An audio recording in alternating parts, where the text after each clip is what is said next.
Hi, my name is Chris Brennan, and you're listening to the Astrology podcast. In this episode, I'm going to be talking with astrologers Austin Coppock and Kelly Surtees about the astrological forecast for June of 2020. Today is May 27th, 2020, starting at 11:25 a.m. in Denver, Colorado.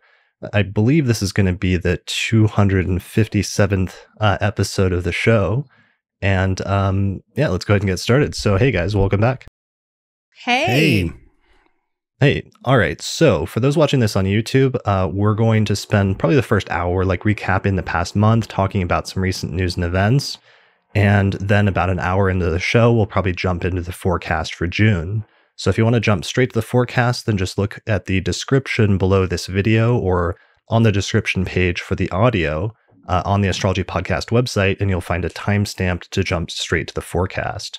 But otherwise, stick around and we will talk about some other astrology-related news and events for the next hour. So first things first, we are just coming off of a wildly successful online astrological conference, one of the big conferences of the year, which is the Northwest Astrological Conference. It was scheduled to happen in Seattle over Labor Day weekend as an in-person conference. It was going to be the 36th annual conference. But due to what happened with the pandemic, obviously it was the in-person conference was canceled and it was moved online. So you guys both headlined this conference and did amazingly well. And the conference itself was, I think, an overwhelming and almost surprising success, I would say, right? Well, Kelly headlined. Kelly headlined. Well, Kelly did the keynote. I think there's a lot of shared billing, but yes. I did give the opening keynote, but I know Lynn Bell gave a keynote that was also well received. I think Stephen Forrest and Sam Reynolds also gave keynotes. So yeah, there was a few. But it was definitely successful. There was more than twice the amount of attendees there, I think, online than would normally be there in person.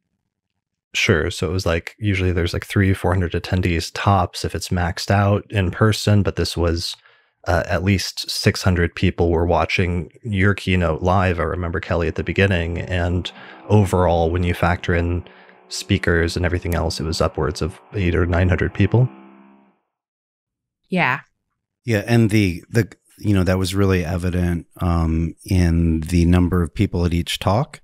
Having spoken at NORWAC, I don't know, once before, twice, I guess 2 or 3 times before, and attended many other times. We're all used to what how many people are in a room, and seeing the numbers in the digital, in the online lectures is oh, there are 147 people here, which is unheard of, right?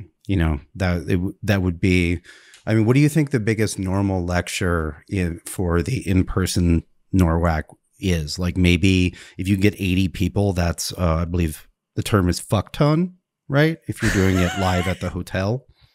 Yeah, and a normal lecture, and even best case scenario, if you're giving a keynote in the full ballroom where they've opened up all of the rooms, that's a maximum of 300 people, probably not even 400 tops in person. So this was just way astronomically high. I couldn't get over what a great manifestation, and in a 10-minute talk I gave, what a great manifestation of this was of Saturn and Aquarius, because we've all seen that with the virus, and then the need for social distancing, and then the quarantines and the lockdowns and everybody being separated and social contact being cut off. But then all of a sudden, as a result of that, people pushing to find other ways to connect and socialize, and platforms like Zoom, we're using right now, in order to talk with each other, becoming much more popular on every level of society, both for social reasons, but also for things like schools, or for classes, or for yoga groups, or just about everything.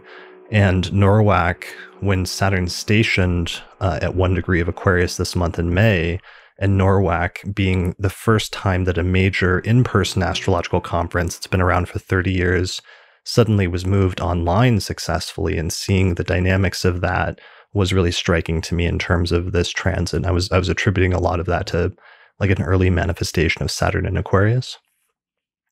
Were you guys noticing that as well? Is this fitting in with your Saturn and Aquarius anticipations?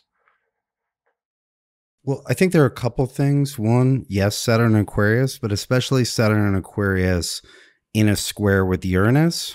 This wasn't a gentle move online. Right. This was the result of a significant disruption. Yeah. But we also can't ignore the multitude of planets that were in Gemini at the time. As Kelly mentioned in her keynote, which I thought was quite brilliant, Kelly, the thinking about Venus retrograde in Gemini, which is one of our themes for June, but started in the middle of May, as figuring out different ways of relating and figuring out how to relate, in different conditions, in different sort of languages of relating. I think how should we say, both the successful adaptations as well as the inherent challenges were a big part of the NORWAC experience. Hugely so.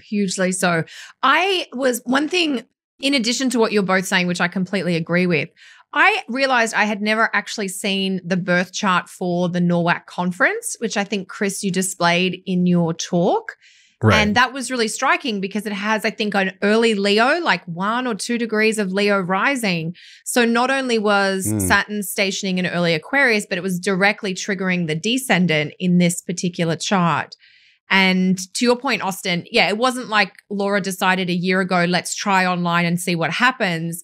She made this decision at the end of March, which was only 2 months notice to really, like, it's a very Uranus-Saturn thing of like pivoting very quickly, changing, tact or goal midstream and doing a lot of renegotiation, but also a huge amount of setup.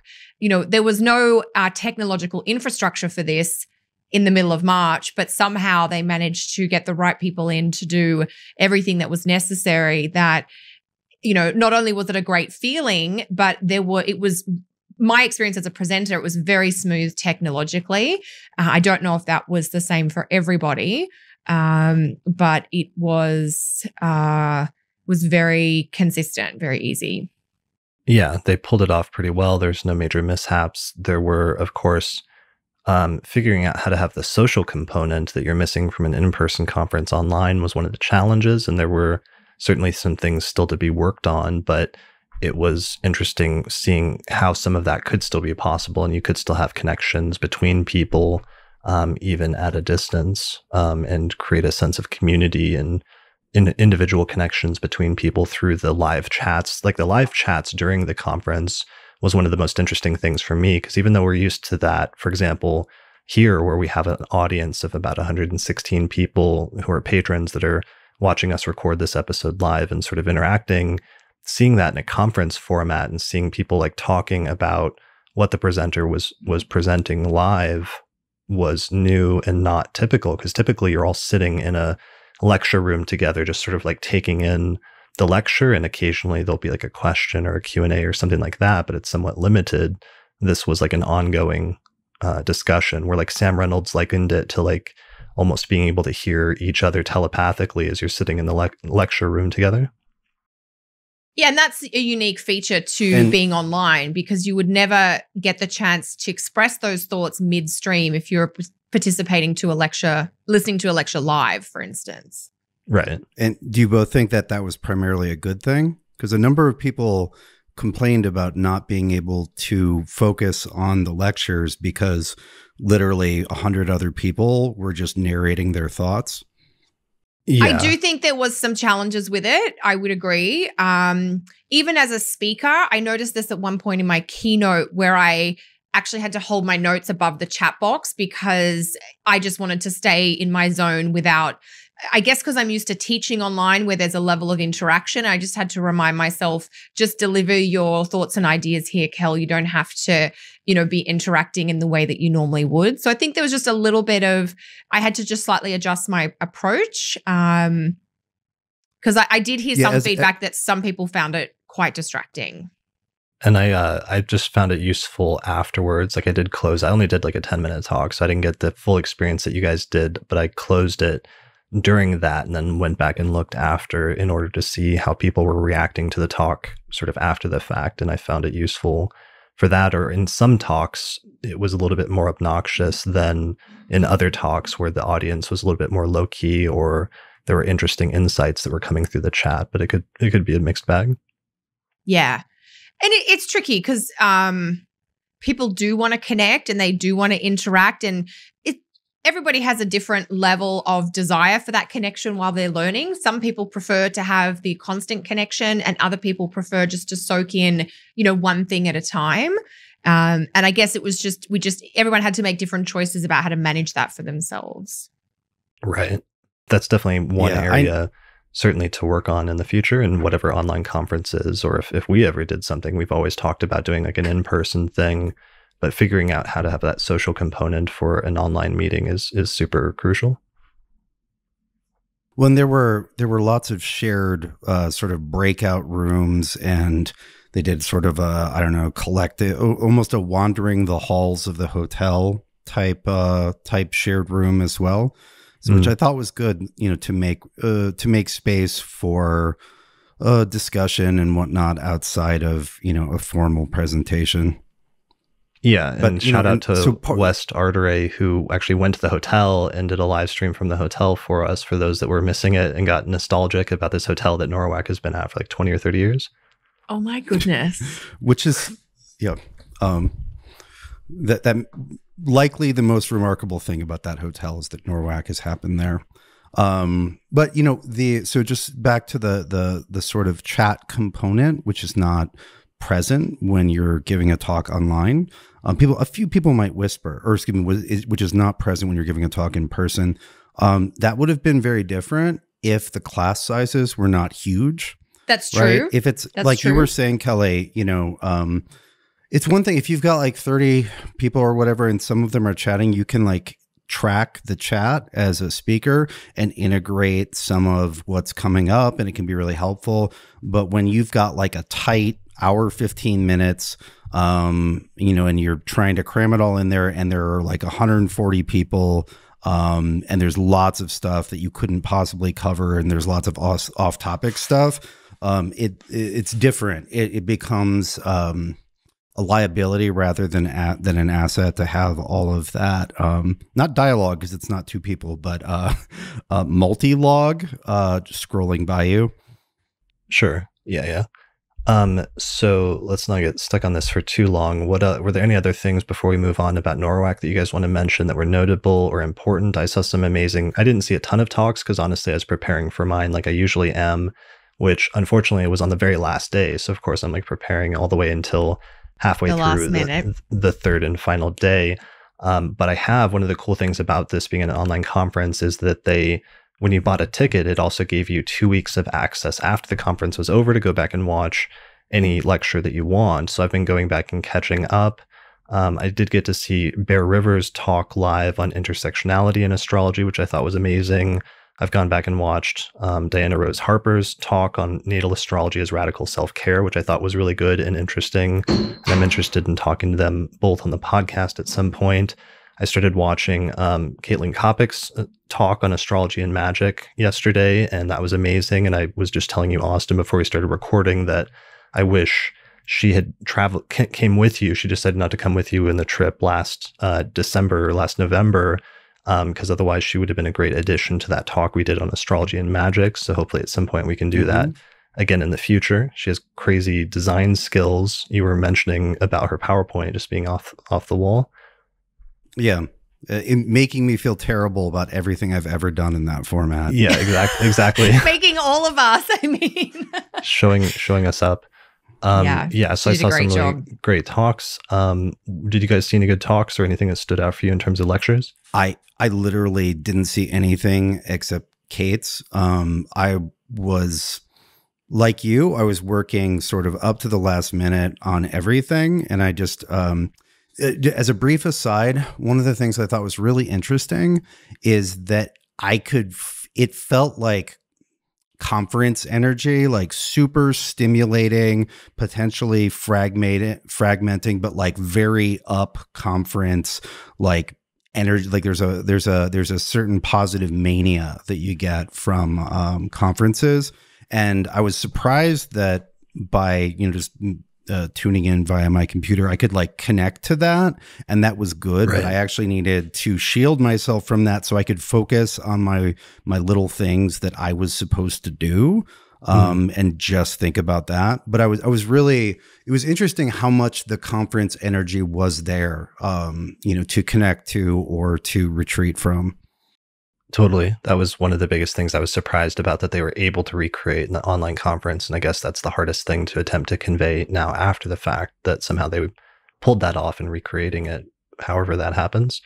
What about you, Kelly? What did you see any lectures, or were you were working? I was similar to Austin, where it's a working weekend. That said, and then I had the time zone factors. So, for instance, I didn't get to catch Austin or Lisa live just because it was 3 a.m. here, and I love you guys, but I needed my sleep with working. Right.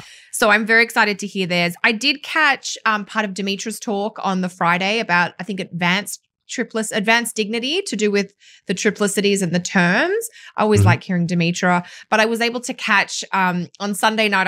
I think I was quite stimulated by that point, and I was able to catch part of Kate's lecture live, which I was really happy to. I caught the second part, and that made me even more curious to hear the first part. So I really only saw Demetra and Kate live, and I've got a long list of they heard so many good things about so many talks. The one piece of feedback I kept seeing over and over again on social media was across the board, whether they were new speakers to NORWAC or veteran speakers, everybody seemed to just deliver over and above.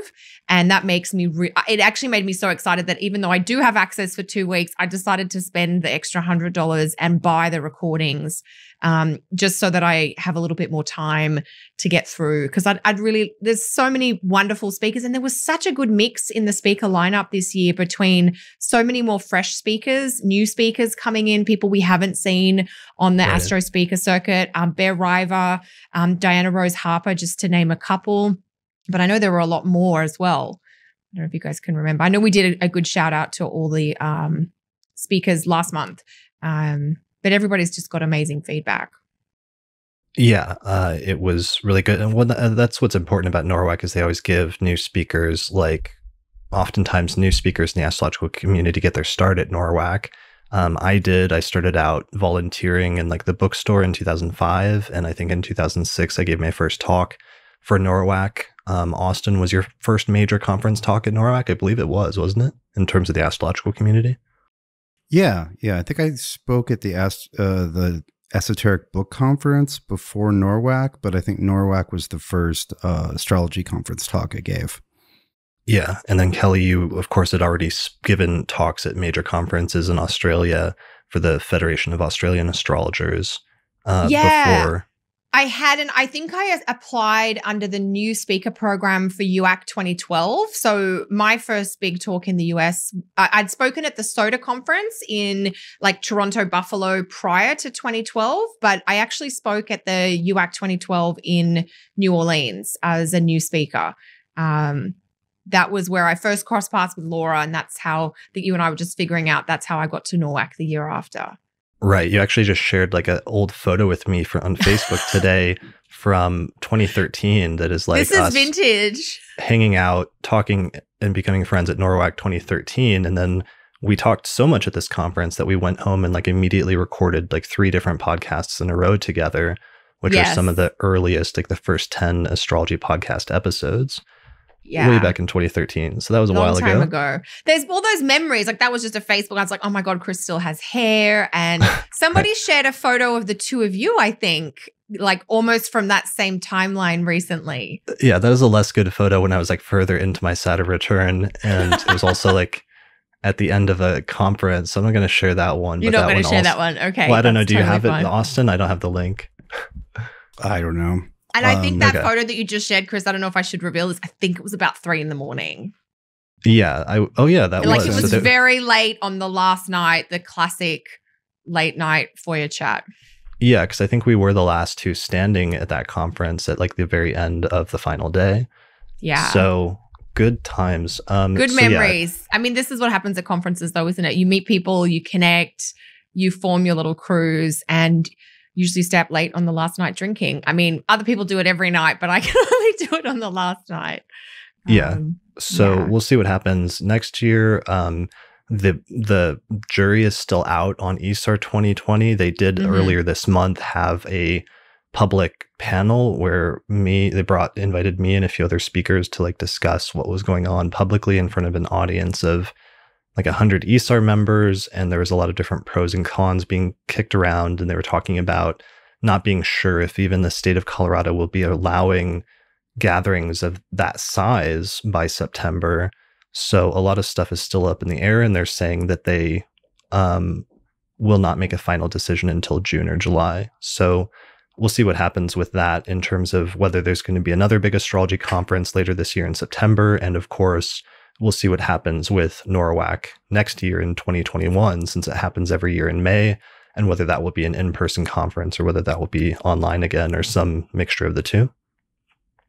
Yeah, I really would like ESAR to make a decision, but I appreciate they've got a lot of negotiation to do behind the scenes. So we have to wait. I think they said they're not going to make anything firm until late July. Was that what came out of that discussion? Yeah, I mean, that's what they're saying. And there's going to be different points where the contract with the hotel, the money will probably increase and everything and get worse. But yeah, it's a big gamble just because they don't want to. If they cancel and they don't have a good reason for canceling the contract with the hotel, then ESAR just loses a ton of money and is in the hole and can't host future conferences. So that would set the community back a lot. So there's a lot of big considerations going on there, and we'll see what happens. But I'll put out more information or news as soon as that's available. Other than that, other things that have happened this month that I wanted to reflect on. Did you read that like New York Times hit piece? That was the first episode on astrology. That was the first episode we did this month. I don't know if you happen to come across that. I saw the chatter about it, but I have to confess I did not have a lot of spare time to dive in. I feel like there's a lot of things I need to catch up on. So I don't have a lot to say there. I just heard about it and thought, oh God, getting beat up in the mainstream media again. This again. Yeah. Did you see that New York Times piece, Austin? Yeah. I mean, I looked at it and I was like, it's going to be another one of these. And I scanned it and it was, it's, let us furiously attack the straw man version of astrology. Right. It's like, okay, same shit, different day. It says, I think, more about what the New York Times editorial board would like to believe about astrology than it tells us anything actually about astrology and what it's good at and what it's not good at. Yeah, so the title was, Will Coronavirus Kill Astrology? The pandemic has affected all of us who saw it coming. And there's just this like hilarious, like over the top, they must have hired somebody. Oh, they're burning it. They printed out a chart. Yeah, they printed out a chart for those just listening to the audio version from astro.com, and they like set it on fire. So, yeah, I think that it was a really bad piece. We don't have to talk about it too much because Lisa and I did a whole episode about it, and that was the first episode of May. I did want to mention it because one of the reflections that we had was, astrologers, often a lot of the discussion and so much of the discussion in modern astrology, especially over the past 20 to 30 years, has been coming from the psychological astrology crowd of do no harm and like not wanting to do harm, especially by issuing what could be perceived as like negative predictions about the future or either about an individual's life or about mundane astrology. And obviously this year we've seen the flip side of that, which is that if you see difficult stuff coming up, but you end up painting an overly rosy picture, then you're going to get flack for that as well. And that is the other side of the coin. So one of the things that Lisa and I talked about and that I was reflecting on in that episode was certainly, I remember we had some discussions about when we were putting together our forecast for the year of 2020 back in November, when you guys flew out to Denver and we were talking about like how to approach it and how we wanted to present everything and what we wanted to say, as well as the transits as well. And just dealing with the fact that it obviously was a very heavy year. There were a lot of difficult transits, and it was also like a very momentous year because there were some major outer planet cycles that were taking place, like the Saturn-Pluto conjunction or the Jupiter-Saturn conjunction that only occur every 20 to 40 years. So one of the discussions though I remember having was about language and framing and like what like phrases we were going to use. And I remember, at least in that episode, saying a little bit that I didn't necessarily want to end up with like another phrase like meat grinder or something like that, or at least I wanted to be more deliberate about whatever we ended up choosing to be the main phrase. And I think the way that I accidentally framed that made it come off to some people as if I had somehow censored you guys or censored Austin. And I just wanted to clarify, or at least ask if you felt that that was the case, if you felt like I was censoring you or anything like that, because I don't think that was the context, but I think I may have accidentally given that impression. Well, so, censorship is something that you need a powerful institution to inflict on an individual. And though I am a guest on your podcast, I wouldn't characterize the power dynamic as quite as quite like that. As I think any longtime listener will pick up on, or even short-time listener, we have very different senses of what is appropriate and useful. Right. And as any medium to long-term listener knows, I often give myself the liberty of saying things that you would not. And so if you are running a censorious regime, it's not been very effective. But, joking aside, we sat down the night before. And I don't remember everything that was said, but I remember at least where I was coming from, which is this is such a shit show. I don't even know how to have fun with it. Part of why the year ahead, the astrology for the year ahead. Yeah, part of the reason why the meat grinder worked, and that wasn't all of last year. That was like a window of rough configurations. One of the reasons why I thought that was fun. Or something. And appropriate is because there was a lot of good to offset the brutal last year.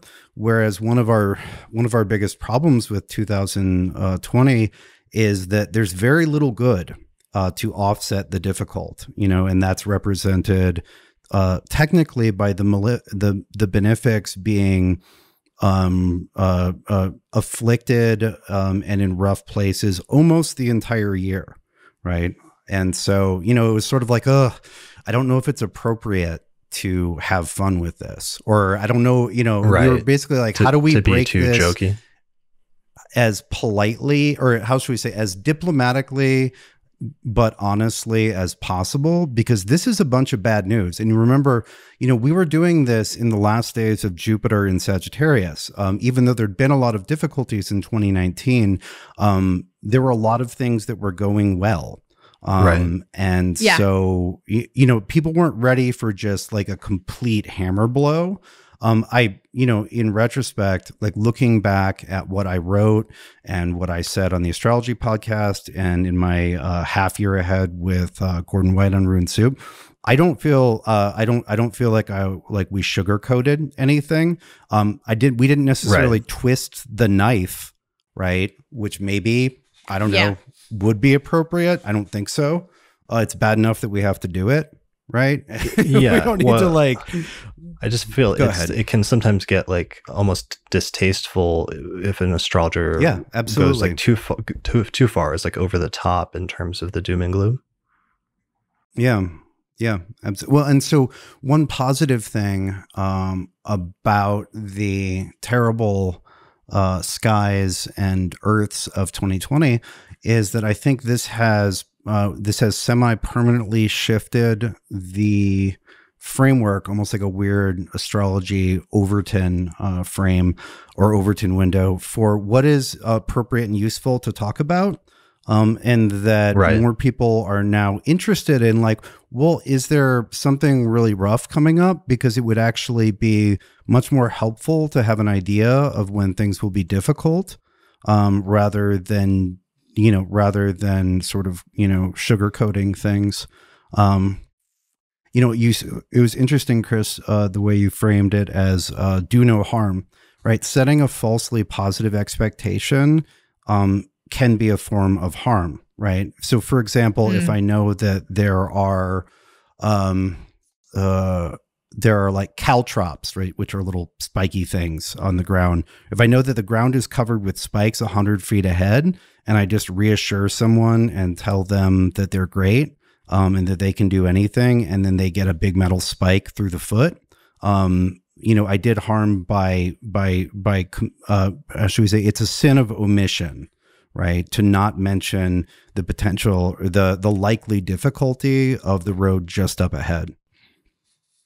And this is something that I think, you know, at a meta level, we're discussing, you know, year ahead themes and people who are writing astrology columns and things like that. But there's also a level of this that goes on even in client consults, is striking that sweet spot between informing in a way that is grounded and realistic. And as you say, Austin, sort of accurately describes the lay of the land ahead without being overly Pollyanna about it and without being overly doom and gloom about it.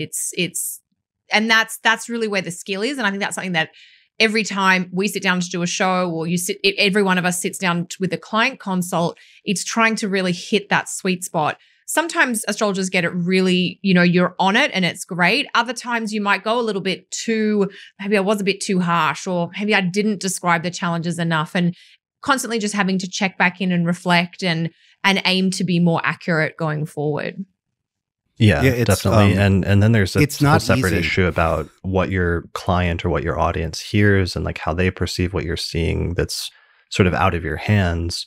But certainly that balance is something that every astrologer thinks about and tries to get right to the best that they can. Yeah. Were Okay. you going to say something, Austin? Yeah. What were you going to say? I don't think so. I mean, I think I said my things. Okay. But right, go ahead. I don't need to continue. I was basically just going to move on unless we have anything else to say about that topic. It has certainly been eye-opening for me seeing this other side of it, since I'd been concerned about not going too far in a negative direction. And certainly we do see the opposite side of that. So I think it's just been eye-opening for a lot of astrologers. Totally. All right. So other stuff that happened this month, the only other thing in terms of the podcast was the exaltations discovery. There's a little minor episode where we may have, discovered the origins of the exaltations after 2,000 years, which is pretty nice. I don't know if you guys got a chance to see that one yet. Kelly, you said you saw part of it? No, I just saw that it flashed up. I think you guys dropped it like the week before NORWAC, so I just haven't had a chance. Yeah, you were like writing a keynote to present in front of 600 people. 375 of my speech. So I'm really excited. I've got it flagged to watch. I'm guessing you're in a similar boat, Austin. Yep. Yeah. I was busy. Okay. I was busy spending time with an unfinished PowerPoint. Yes. Okay. We will check in on that again next month, but definitely want to draw your attention to it just because that was a big one. All right. I think that's it in terms of like general topics. I did want to do a little bit of a review in terms of the past month or anything you guys noticed about the astrology of the past month. We have mentioned the Saturn and Aquarius and some of the Saturn and Aquarius themes. I guess if we start talking about the astrology of last month, we're basically transitioning into the forecast at this point, right? Does this count? Yeah. Yeah. Okay. Yes. So official timestamp here.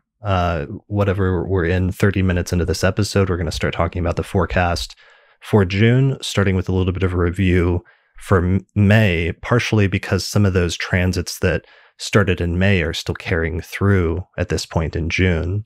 But let's see, where do we start with that? The Saturn retrograde or the Saturn station in Aquarius, that was it. It's the Mars-Saturn co-presence. So this is something I think first that we addressed on the forecast, the 2020 year ahead forecast episode. We really identified that extended co-presence of Mars and Saturn together and had a lot of really interesting language for it. One of the ones that people keep quoting back to me in the YouTube comments the most was the statement about like there will be no hugging, that we said somewhat jokingly, but like an actual metaphor for the astrology in the like third week of March. And that ended up working out pretty well in terms of the lockdown fully going into effect and everybody being under quarantine by that point, by late March and early April. But a lot of that was just us talking about the symbolism of the Mars-Saturn conjunction that was piling up with all of those other planets in Capricorn at the time. And Kelly, I know you got an article out pretty early in the lockdown where you were speculating that this will probably, be in full effect for the duration of the Mars-Saturn co-presence, and then we'll start to lighten up by the time Mars leaves Aquarius and departs from that sign-based conjunction with Saturn by mid-May. And I know that we talked about that basically in the last 2 forecast episodes. I think that ended up working out almost surprisingly well now that we're here at the end of May, and for various reasons, large parts of the lockdown have started to ease, not just in the US, but also in some other parts of the world as well. Yeah, and it's tricky. I want to be cognizant of the fact that every country has loosened in different ways. And there are certain things that some countries are saying okay, that other countries are like, that's still not okay. But I guess the point we were trying to kind of indicate was Mars was in this extended Saturn co-presence, which symbolically in all the keywords would talk about restriction or limitation or restraint. And then mid-month in May, Mars moves into a Jupiter-ruled sign. And it almost seemed like a really classic shift of now there's movement and there's possibility where before there wasn't. And I mean, we haven't had a huge amount. I mean, and it depends on your circumstances.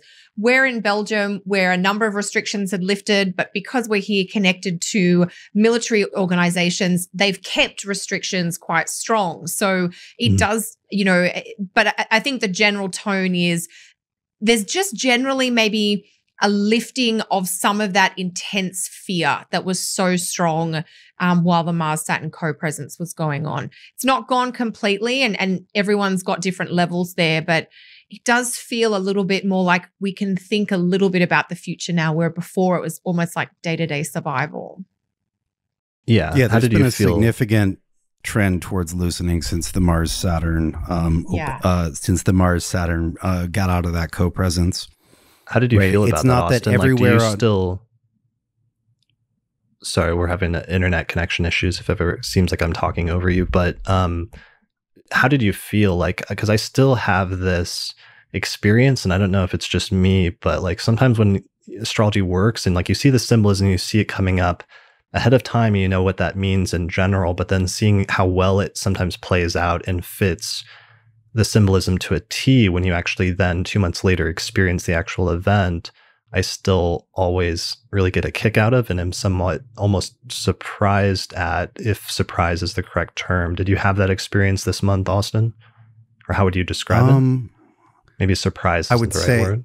Pleasantly. I would say it's always a delight when it works out perfectly. I'm less surprised every year, but but my delight is no less.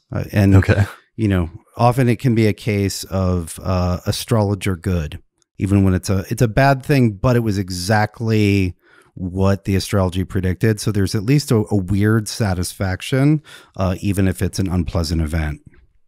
I feel like there's probably some word for that in like another language, like German or something, where you can string together like 3 different words to form like a long compound word.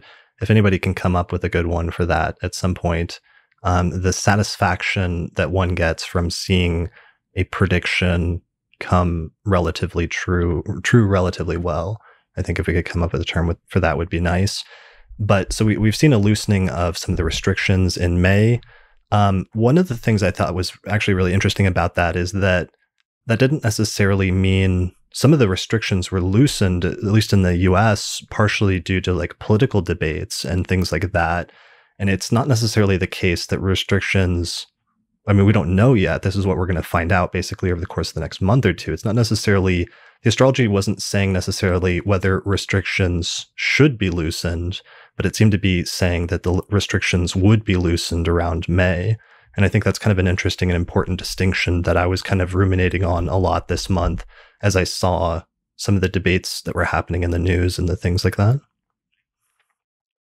Yeah, astrology is much better at saying what will happen what a person or a collective will encounter, then what would be the best possible choice? You know, in order to get the best possible choice, you need to look at the landscape that and the dynamics that the astrology describes and plot a course through that.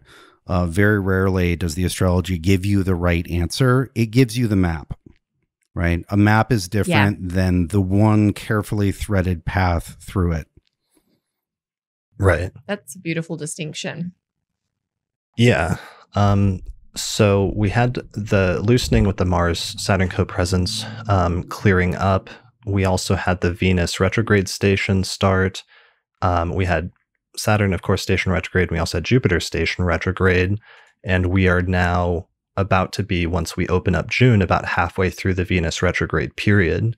Did you guys see any notable Venus retrograde instances in the news, or did you see any notable like client examples of an 8-year repetition?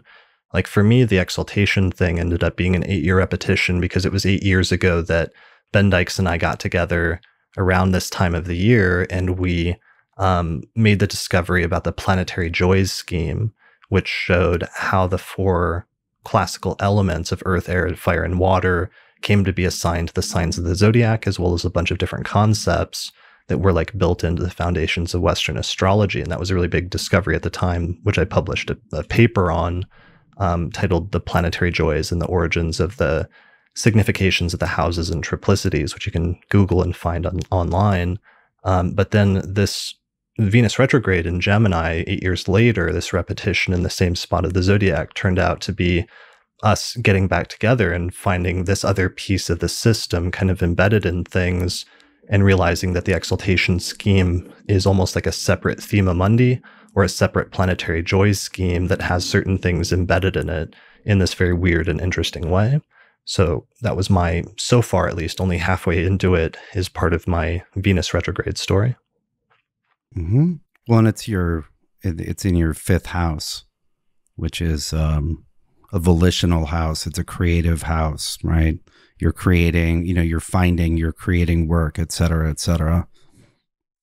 Yeah. Well, and to that point, 12 years ago was also when I created the Astrology podcast during the same Venus retrograde phase. So we're not through it, and I'm not sure then what that means for whatever the next stage of the Astrology podcast is right now. But I'm sure something will be happening. I mean, just today we did have to finally buy expanded space for many more live people to be able to attend this live stream, because so many signed up that people were going to be turned away. So I finally expanded it from like 100 attendees to up to 500. So that is going to push me to do more live streaming to make the extra expense worth it. So perhaps that's a change that will end up looking more notable in the future and long run in retrospect than it does now. Mm-hmm. Mm-hmm. It could well be. Yeah, that progress. Yeah. So did you guys notice any other interesting Venus retrograde stories so far, or things like that? I think NORWAC was probably the biggest one. An astrology conference that has occurred 35 times in a building, occurring for the first time in an online space, right? And all of the relational advantages, disadvantages, and necessary adaptations that were necessary with that. Like that seemed overwhelmingly Venus retrograde in a Mercury ruled sign while Mercury was there. Yeah, Right. that juxtaposition of like Venus being retrograde in Gemini while Mercury was retrograde, was in Gemini, not retrograde, but Mercury was there as well. Really interesting play between like the success of the technology of NORWAC being online, for instance, versus the change in the dynamics of interaction with Venus being retrograde. Yeah. It's very thought-provoking, the nuances. But in terms of like major things, I don't recall anything else. Okay. Yeah. On a personal level, it feels like most Venus retrogrades, it's less fun than normal. Certain go-to pleasures that you might have often become less appealing.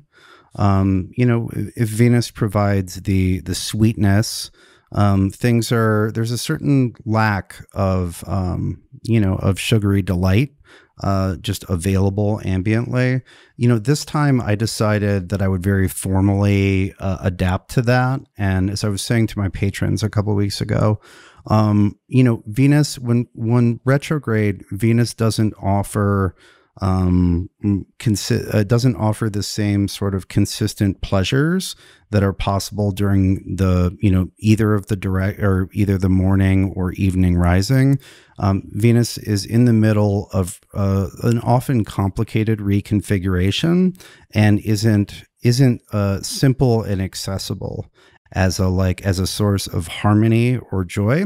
And so, this time I sort of with my momentum off of the Mars Saturn co-presence, I was like, you know what? I'm just not going to try to have a great Venusian time. And so I've had no sugar and no carbs for over a month. And that's just what I was like, you know what? I'm going to do the dietary version of this because I'm in a 6th house year. And my moon is in Gemini. So this goes right over it. I'm just like, I'm going to do without the sugary delight, right? There are other pleasures to be found.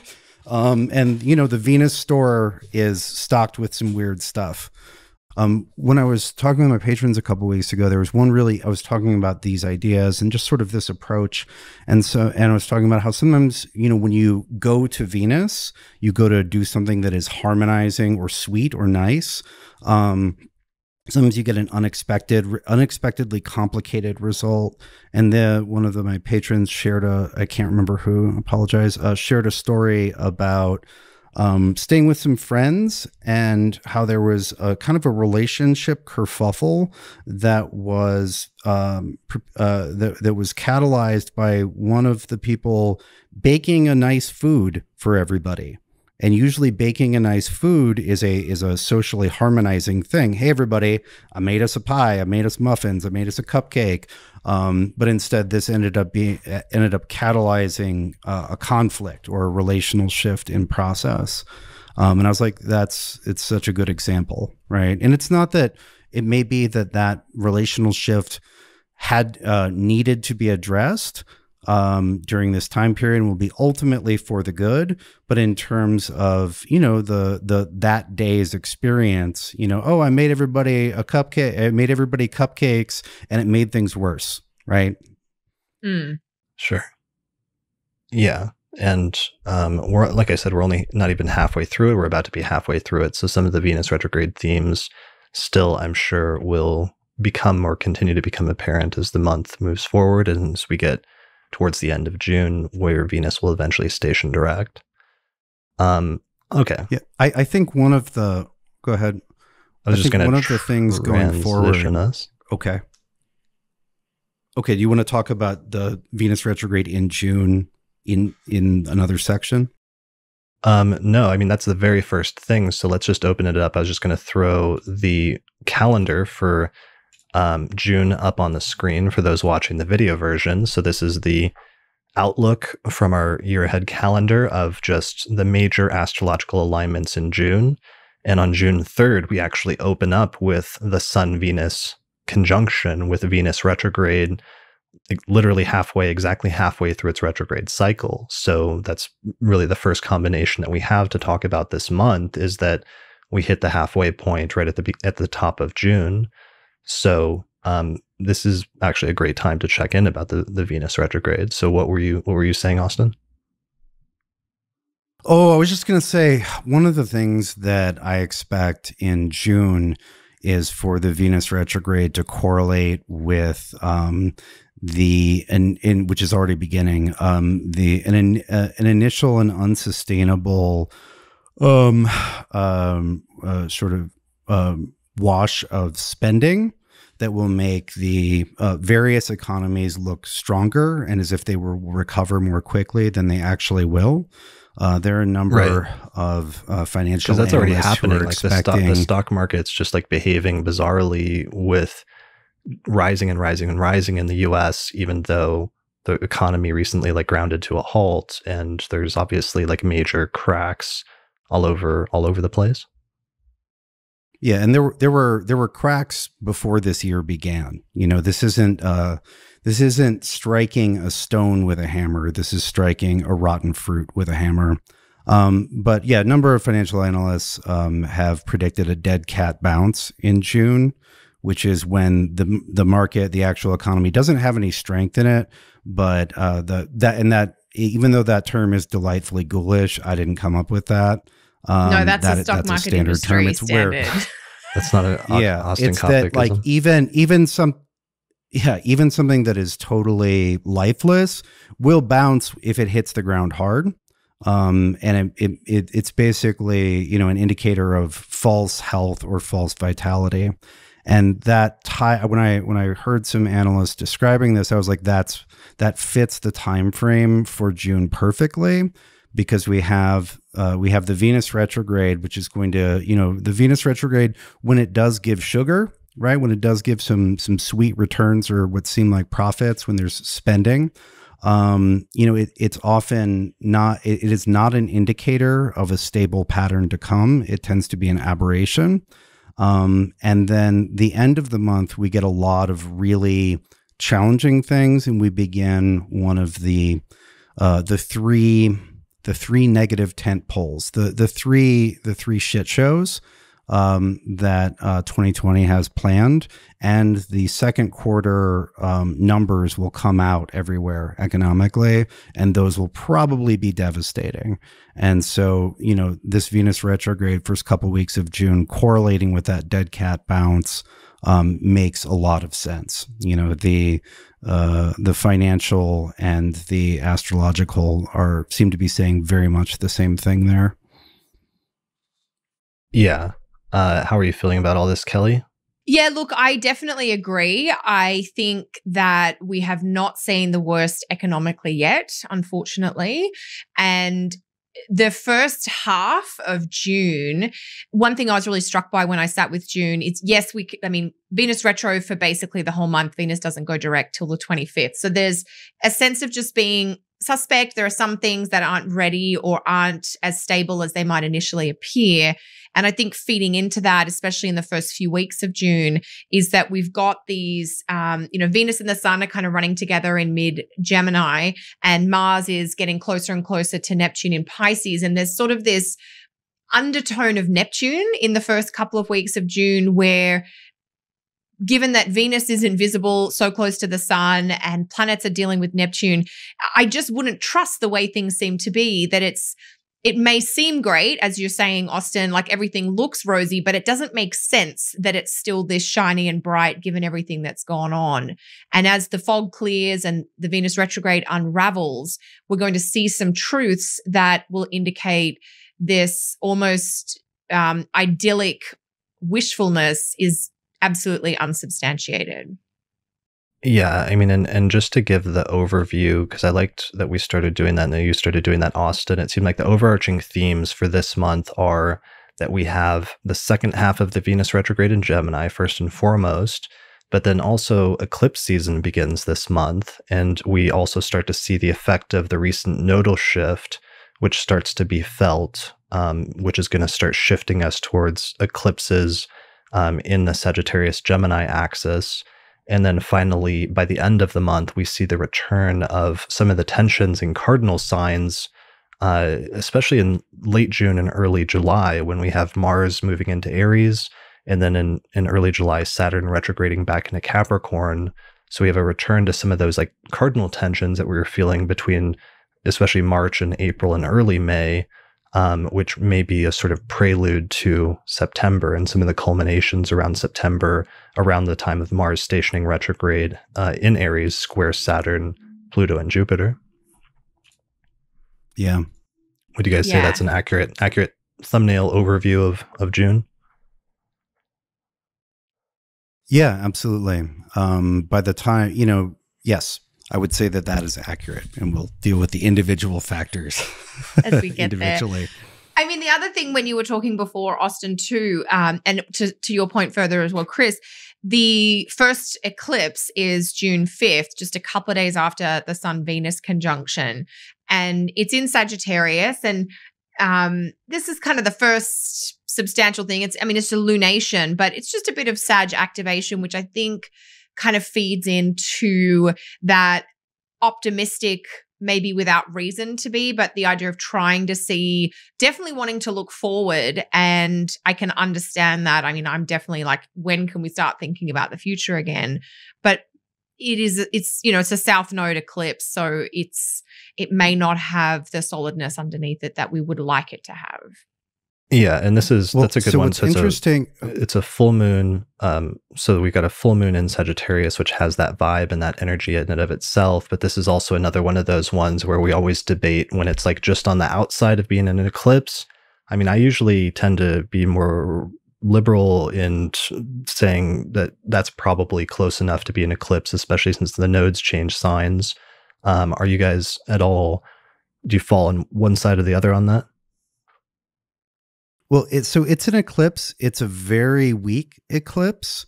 Right. But I think that actually is the perfect descriptor, because as Kelly just said, it's a full moon in Sag, right? And the light, it's not that the moon is going to go blood red anywhere, but there's going to be a stain on that optimism, right? There'll be a little creeping doubt or shadow, that's like that literal quality of the eclipse is exactly, I think, what we're going to get. And we don't see the lights are not swallowed by shadow until we get to the solar eclipse 2 weeks later, which is annular, which is basically as strong as they get. That's when that's when Sauron's forces, sally forth. Definitely, for all analogies for all of the Lord of the Rings nerds in the audience. I love that. So that's a really good thing, though. So we have to combine then those two things, and I guess that's appropriate since the first one is a Sun-Venus conjunction, and then the second one is a Sun-Moon opposition. So we're seeing kind of the culmination then of some of the optimism in maybe the first and second week of June, before things start to set in and get real again with the third week of June, Mercury stationing retrograde, the solar eclipse happening. Very different after that middle of the month. Like, it's just very different. Right, like first half of the month versus second half of the month. Yeah. Okay, so we should talk about that Mercury retrograde, because that's one of our very important pieces. Okay.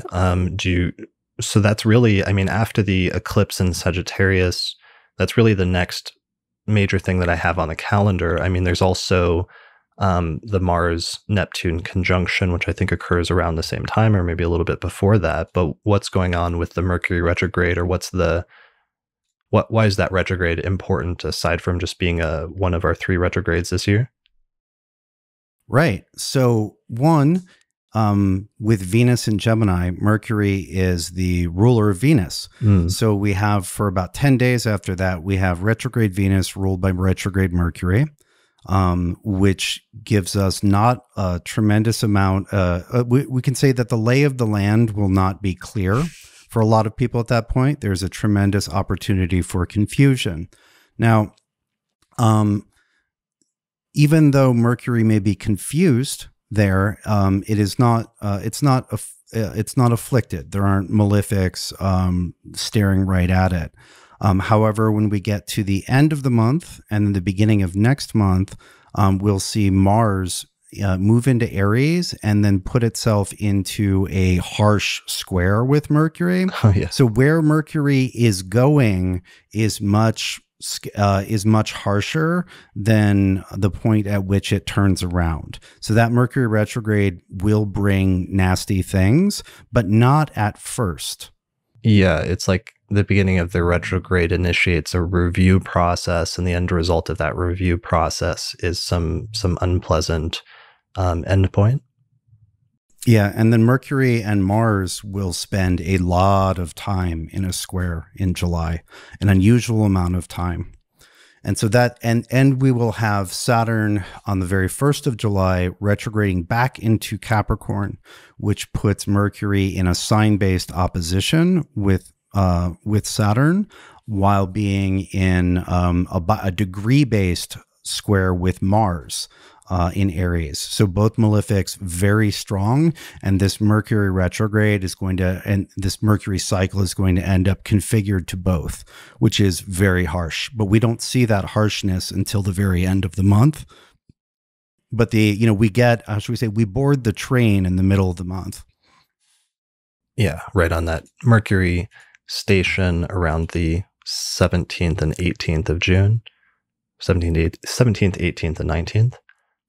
So, of course, that's when Mercury actually stations. It looks like it stations at 14 degrees of Cancer, 1445 approximately.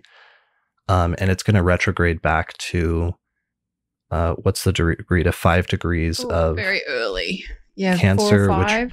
which means it's going to enter its shadow at 5 degrees of Cancer around June 1st. Wow. So we literally enter the shadow phase of Mercury, the degree that it's going to retrograde back to at the very beginning of June. Yeah, there's a lot, how should we say, there's a lot growing in the shadows during the first half of June.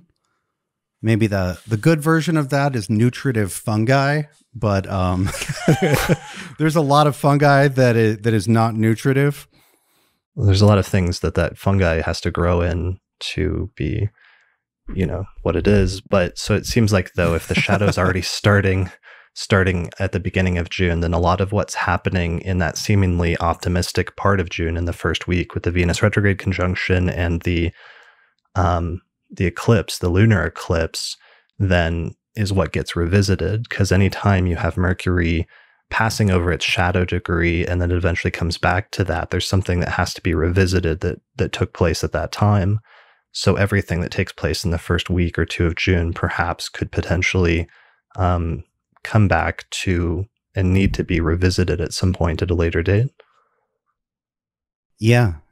One thing, and I don't want this to be too long a tangent, but it's worth describing briefly. These upcoming transits, this Mercury retrograde, as well as the nodal shift into Sagittarius and Gemini, and that getting activated, is very tightly configured to the U.S. Sibley chart. The U.S. has its benefics, both Jupiter and Venus, in the first decan of Cancer, and its sun is right in the middle of Cancer. And so we have that Mercury retrograde station basically on the U.S.'s sun, and then the direct station is right on the benefics, and our big solar eclipse is in the first decan of Cancer as well. And the activating Sag and Gemini, as the eclipses are, that's big stuff in the U.S. Sibley chart, which has a Sag rising and a Gemini 7th. And thank you for the graphic, Chris.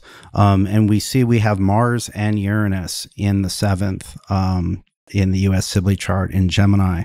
And so we're looking at North Node eclipses on top of Mars Uranus in the U.S. for a while, and we're looking at South Node Dragon Tail eclipses on the ascendant for the U.S. for a while. And this is not if we look at the nodal cycle, which is around 19 years, and we don't get particularly stirring and positive moments in United States history if we pop back by that number. 19 years ago being 2001, right? Yeah. Sure.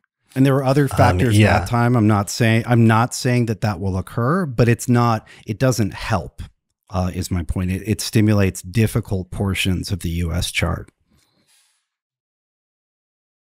Right. I was looking at that Aquarius Moon, and I was thinking about that recently with Saturn stationing in that sign this month in May.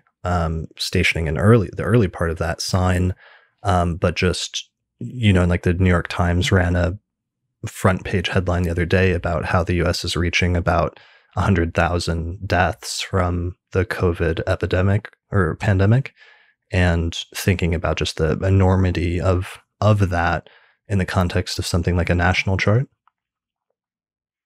Mm-hmm. It's interesting when you think about the moon in the US chart, about the moon having to do with the people and being in an air sign, and there being this breathing, you know, that you can sort of see some of the symbolisms about the health and the body and the types of issues, the mind as well. It's a lot of layers to it. Sure. Yeah. I do worry with what you were just saying, Austin, about the Mercury squeeze, really getting back into that Mars-Saturn jam. The previous time that we had a little bit of Mercury in that besiegement or maltreatment was when there was a lot of headlines about the US Postal Service, for instance, really struggling and what should happen with it. So it'll be interesting to see whether it's that particular topic or whether there are other things along those lines to do with Mercury's topics and Mercury's themes coming under pressure when Mercury itself is dealing with Mars-Saturn.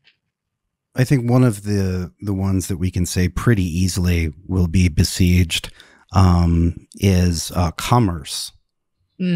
That's true. You know, fair point. I don't want to be doomy, but you know, we have not even remotely seen the consequences, the economic consequences of our situation.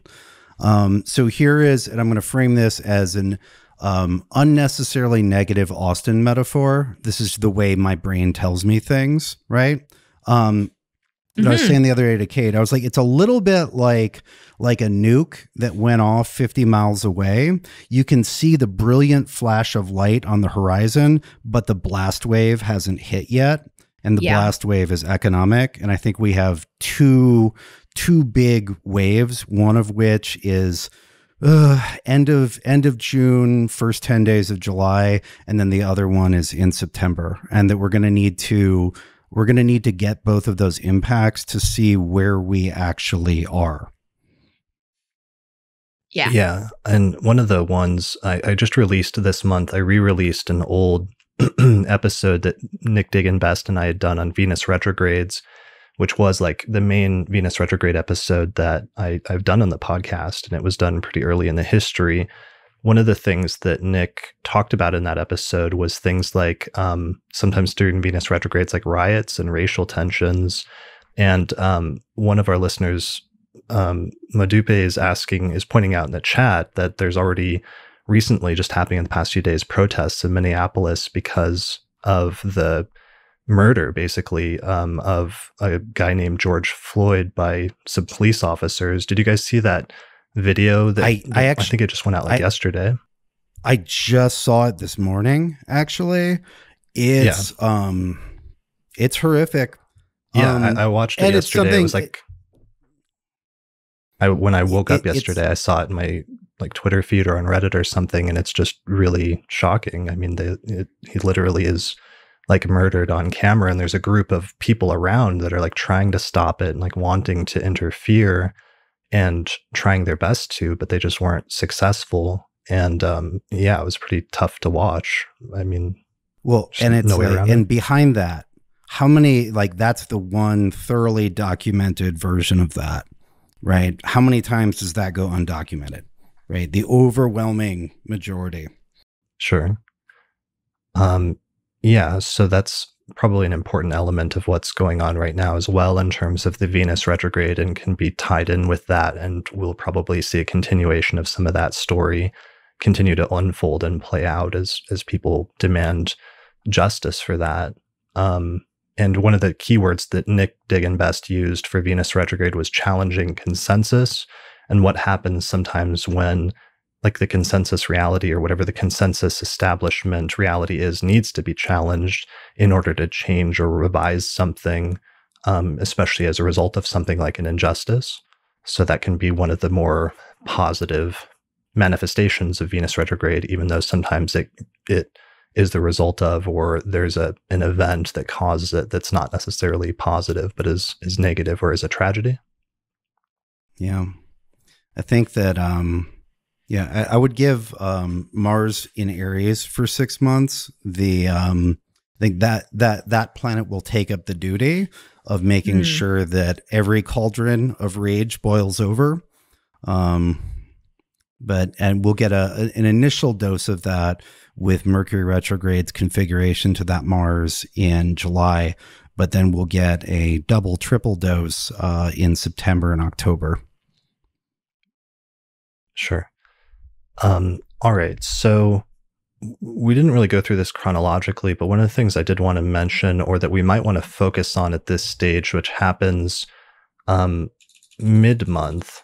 Let me double check on that's true. Mid-month, yeah, about mid-June, before we get to some of the other heavy stuff, or it almost in some ways kicks off some of the other heavy stuff. But we get the culmination of, through the conjunction of Mars and Neptune, it looks like around June 12th at 20 degrees of Pisces. So that's something that's a transit that would have begun already and started to build up in the middle of May. But then eventually we see the sort of peak of it when we get the exact conjunction here, right in the middle of the month. So Mars conjunct Neptune, you can see it there on the screen.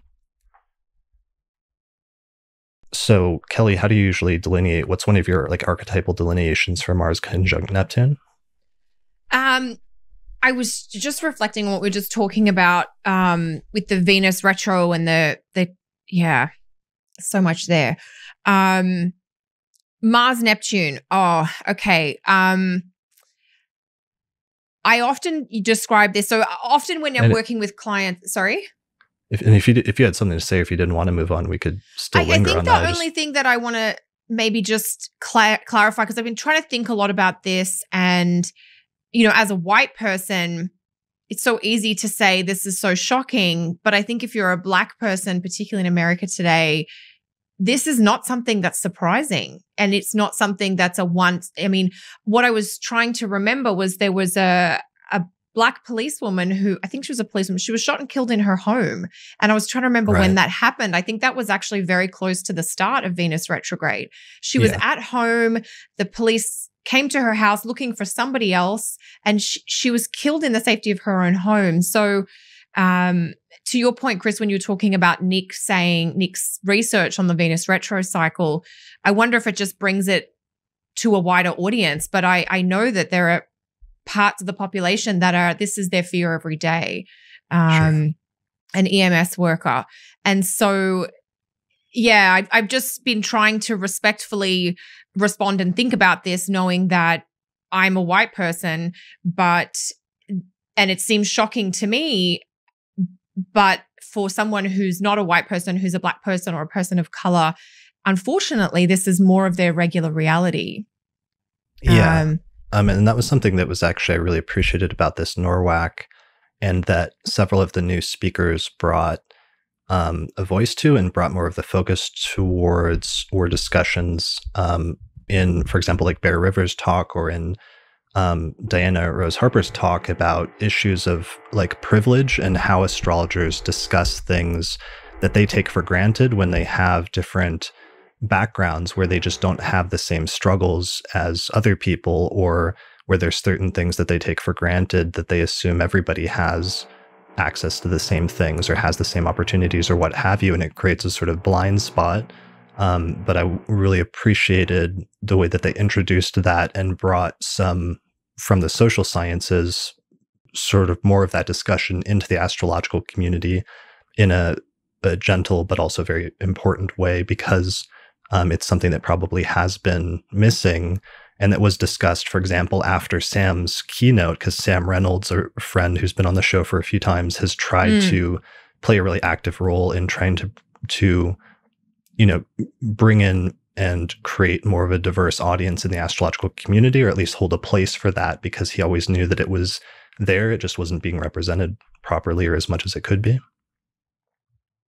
Yeah, and Sam's been really influential to activating that conversation, I think, which is really important. Yeah, absolutely. And persistent even when it wasn't comfortable. Yeah. Sure. But it's something obviously to be aware about when we're like discussing something like this, in terms of the point that you were making, Kelly, in terms of when things become documented and become like a media sensation, and hopefully like leads to is the linchpin that leads to some change or some sort of development, versus the reality of just this being a constant, in some communities that is just ever present, and that you aren't just aware of occasionally when something comes up in the news. I think that's that's the reality that sometimes someone like myself misses and has to be more cognizant of. And then there does come a point where, you know, all of our best wishes are just bullshit, and that has to translate into some kind of action to try and change the situation, even in small ways that just help to take steps in a better direction. Yeah. I think the situation most recently, I'm actually going to get really emotional, but I couldn't actually watch it because I read about it and I've posted a little bit about it, particularly on Instagram. It's just so sad that somebody in this day and age, like, I don't know, it's incredibly devastating. And then when I remember that woman, the EMS lady, and I wish someone could maybe remind me of her name, but she was just in her home. Anyway, so yeah. Sorry. Oh my God. It's obviously emotional. Sure. Yeah. Yeah. I mean, I would just it's just very unfair. It's very unfair. I would encourage people to just watch the video and not read about it or anything else, because it's one thing to read about it, and I'm sure will be different spins or different attempts to defend different things. But like if you just watch the video, it's like a very emotional, moving thing that you learn from, and I think people should watch. I wanted to say that lady's name, Breonna Taylor. Thank you. Yeah. And so, Chris, you're saying really we all have to just watch that video because we can't turn a blind eye to it, basically. Well, yeah. And I mean, just a quick note about, where is that coming from? That's coming from the rapid militarization of the police in the United States over the last couple decades, and the prisons for profit industry. And so, if you're going to vote for somebody, maybe vote for somebody who has prison reform and judicial reform, and checks on police power as one of their priorities. These are, those are the mechanisms. Awareness is good, but like that, those are the systems that create that on a large scale. Right. Or recognizes and has as part of their platform and discussion, a deliberate attempt to discuss things like racial injustice or, or police injustices or other things like that are important social discussions that need to be happening in the country. Yeah. Yeah. I would like to see policy coupled with lip service. Yeah. Sure. So, all right. So to take us sort of back to what we were talking about with the astrology and just trying to get back to June, since we're now in the middle of June, the Mars-Neptune conjunction, while hard to articulate, and as with most things with Neptune, hard to pin down and sort of grasp as a single specific thing, I think is important potentially to discuss, just because it falls right in the middle of the month, right around the point where we get that shift towards some of the more challenging configurations that we've been talking about in the second half of the month, and some of the exuberance or the optimism surrounding the eclipse in the first week in Sagittarius begins to subside, and there's a transition into something else. So archetypally, because in the 2020 forecast, the year ahead forecast, we ended up inadvertently doing a good job just by attempting to describe the archetypes and sometimes coming up with keywords for them. Like, what was the phrase? Like, I always keep forgetting it, but it was like, there will be no hugging in the third week of March was going to be one of our iconic phrases for 2020. If we were to come up with a phrase for that, for Mars Neptune, what would it be? I know, Austin, somebody sent you a meme recently that was something like that, with like a man holding a sword who seemed to be like standing in the ocean and like fighting against the waves or something like that. Oh, yeah. Yeah. Well, so with Mars Neptune, you have two very different powers. Mars is the fire of individual assertion. Right. Whereas Neptune is inherently massive in its scale. Its orbit encloses every other planet. and is very collective and very watery. And so it tends to dissolve the individual concern into a vaster sea, which can disperse it to the point that it seems not to exist.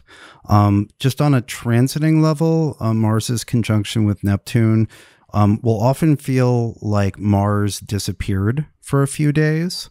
That fire is just totally put out. Sometimes you will see, just sticking with elemental metaphors, you'll see some of that water boiled into steam. And if there are threats or attacks, they will be indirect, or of the nature of a toxic cloud rather than a single spear point. Right. So that which comes from many directions and is enveloping in the way that it sort of attacks, rather than something that is a single, specific, distinct sort of like spear point that one can deflect against. Yeah. Generally speaking, though, Mars Neptune, especially in Pisces, is just a less aggressive vibe for a while. When there's no time where nobody will attack anybody, out of 7 billion people, right? There will be some aggression, generally less aggressive as a baseline. And when attacks do occur, they will tend to be more subtle, more on an interpersonal level, passive aggressive, more indirect, more diffuse, and occasionally just nuts and delusional. It's very low energy and lethargic. I think the elemental associations you were referencing, Austin, around like the water, fire kind of piece is very appropriate to get a handle on that. Yeah. And also, because Mars also can tend to be, or is fundamentally in people's charts, especially like natal charts, can be about decisiveness and how a person takes decisive action, whereas Neptune is creating a sense of uncertainty and not really knowing which way to go. And when you combine those two energies, it often gets delineated as something that's problematic, because the decisiveness of Mars suddenly is just all over the place and doesn't have clear direction. So that may be one of the issues, and one of the clear themes around the middle of the month is just not a misapplication, but a lack of clear direction and a lack of knowing which way to go as you're sort of like wandering through the fog that creates, even though there's a necessity of taking action, the uncertainty at the time makes it difficult. Yeah, absolutely. It's like, what do very confusing. Work really hard to do? What? Why right, like what direction do I boldly charge ahead in? Yeah. Right. I don't really feel like charging anyway, so. It's very there's a lot of congestion and a lot of sleepiness, I guess. So yeah, I don't think it's going to be a productive few days, because the moon is also there. That's what I was just trying to check the degrees. Yeah, the moon conjoins Mars and Neptune right at 20, right around the same time as the conjunction. And of course, some of these themes are getting repeated or echoed or compounded by the Mercury retrograde, which is also slowing down and stations retrograde just a few days later, by the June 17th, June 18th. So we get some similar themes of, things like miscommunications or uncertainty or going back on one's word or having to retread steps that you've already taken previously that start coming in around the same time with the Mercury retrograde. Yeah, it's just very unclear, isn't it? Well, and it may be good to pause during this mid-June, because the second half of June has a bunch of stuff that if you kept your momentum from early June, you'd be heading in the wrong direction. And I do want to say something nice about the temporary excitement of the first half of June. So, we've perhaps belabored the point that, a lot of the goods we see in early June aren't going to last. That doesn't mean that it's not a good time to do things that are fun but don't need to last. Right. We still grow flowers even though they wilt. right? They're, it's okay, it's okay to enjoy, even if it's like, oh, everybody's not so stressed out for a week. That's still something valuable. You just don't want to draw conclusions about where things are going from that good week. But by all means, enjoy that good week or two.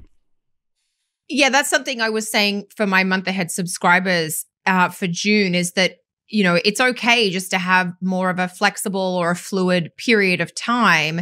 It may not stay that way, and it's highly unlikely to, but it's okay to take things down a notch, or just to, not have to be so clear or timely for a little while. Yeah, I'm thinking of, for me, over the past week or two, it's been something as with the Mars-Saturn co-presence finally ending.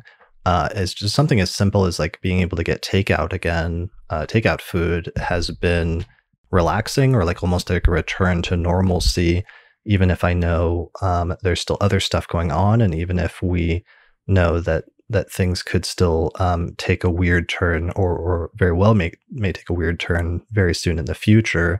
At the same time, some of what you were just saying, Austin, reminded me of some of the pictures we've seen from some states where people are suddenly flocking to pool parties and stuff again, and just probably some of the, even though they're going out and enjoying things and trying to enjoy life again and return back to normal, some of the potential drawbacks that there might end up being for stuff like that in the middle of the pandemic. Yeah, that's one case. It's sure. I guess that's kind of doing the opposite of what you were trying to do, where you're trying to bring, ironically, some levity, or not levity, but some optimism to our picture this month. Well, not even just what is a time good for, right? Some utility, right? It's okay to enjoy things just because there are more difficulties waiting in this year doesn't mean that you should be focused on the worst parts of the year and just be miserable the whole time. Mm-hmm. Right? If you're there are plenty of things that don't need to, you're not electing the the starting of a foundation that you hope is going to endure for 200 years. Yeah, maybe this isn't a good time to do that, or starting a business that you hope to support you for 20, right? But throwing a thing, getting together, or doing something, having a fun night, doing, I don't know, by yourself, whatever it is. You can still make use of the flower, even though it will wilt. Sure. So, so bringing us back to mid-month, why don't we move into our second lunation and move into that last week or two of the month, where things start getting more serious. So we have the sun move into Cancer, as it does around this time of the year every year on the 20th, and we get the summer solstice in the northern hemisphere. And immediately after that, we get a solar eclipse in Cancer, and I believe this is the last solar eclipse in Cancer that we have for quite a while now, for years, because the nodes have moved out of Cancer and Capricorn. So now we're going to stop that. So this is the final one in this series that have been bouncing back and forth between Cancer and Capricorn for months now, with the last set taking place in December and January, I believe, right? Yes. Yeah, this will be the last Cancer Capricorn axis eclipse. So it's a very strong one. That eclipse cycle is definitely going out with a bang, if you like. So we have the solstice on June 20th, and then the eclipse, I think, is the very next day. And that is going to be quite dramatic. I mean, for various reasons. One of the reasons I always look for is, if we do have an eclipse very close to a solstice point, it just seems to trigger more drama and more dramatic events and outcomes. Sometimes we see it in the weather with nature events, but we also see it in our lives and collectively as well. Right. So here's the eclipse. I'm just showing it for those watching the video version. So it's right there at 0 degrees of Cancer. So that really emphasizes and drives home your point that this is really right on the summer solstice, or right on the solstice, and therefore on a very pivotal and very powerful point in terms of astrology and just in terms of the world in general. And it's also just very close to the node, which the true node is still there at 29 degrees of Gemini. So that means this lunation is right there on the nodes. Yeah, which is why it's an annular eclipse. That's right? what the makes closer it so to intense. the nodes, yeah, the more darkness and shadow you get. Right. So an annular is when you get the ring with the ring of the sun with the shadow darkening the center, but the little ring of fire on the outside. Mm-hmm. That's what this eclipse will be. And so what's interesting is that whenever you have one eclipse that's super intense like that, it means the surrounding eclipse or eclipses will be super wimpy. It's like there's only so much shadow to go around, and it could be either evenly distributed between the eclipses, or one could take the lion's share, or the dragon's share, I think would be more appropriate. I like that phrase, a wimpy eclipse. Yeah, I mean, it also, it has to do with the amount of shadow, but also, the proximity to the node. So the closer the lunation is to the nodal axis, the more powerful, but that's not as poetic as saying wimpy and dragon share. Yeah. Not that this is you're applying that to other eclipses. So this is a powerful. Oh, this is very powerful. Yeah, 'cause it's right there. Okay. Right there, because the sun's on the north node around June 19, which is basically the middle point of the eclipse season or the eclipse window of possibilities. So one of the reasons this is important, of course, is because the year opened with eclipses, and that was one of the contributing factors that we discussed in the 2020 year ahead forecast. It wasn't just the Saturn-Pluto conjunction that happened in January, which coincided with the rise of the pandemic, but that set of eclipses that was happening in the Cancer and Capricorn axis was also a major contributing factor in December and January, right? Yes, indeed. So just to take a look, I'm going to animate and take the chart back to look at those. So we had this was the Cancer lunar eclipse, right? Which was about January 10th at 20 degrees of Cancer. And then right next to the exact Saturn-Pluto conjunction. Yeah, which is beautiful. And that in my presentation at NORWAC, I pulled up the New York Times, ran an article that day on January 12th that was mysterious flu-like illness reported by China or something like that, which is beautifully lined up with the Saturn-Pluto conjunction, but also with that lunar eclipse.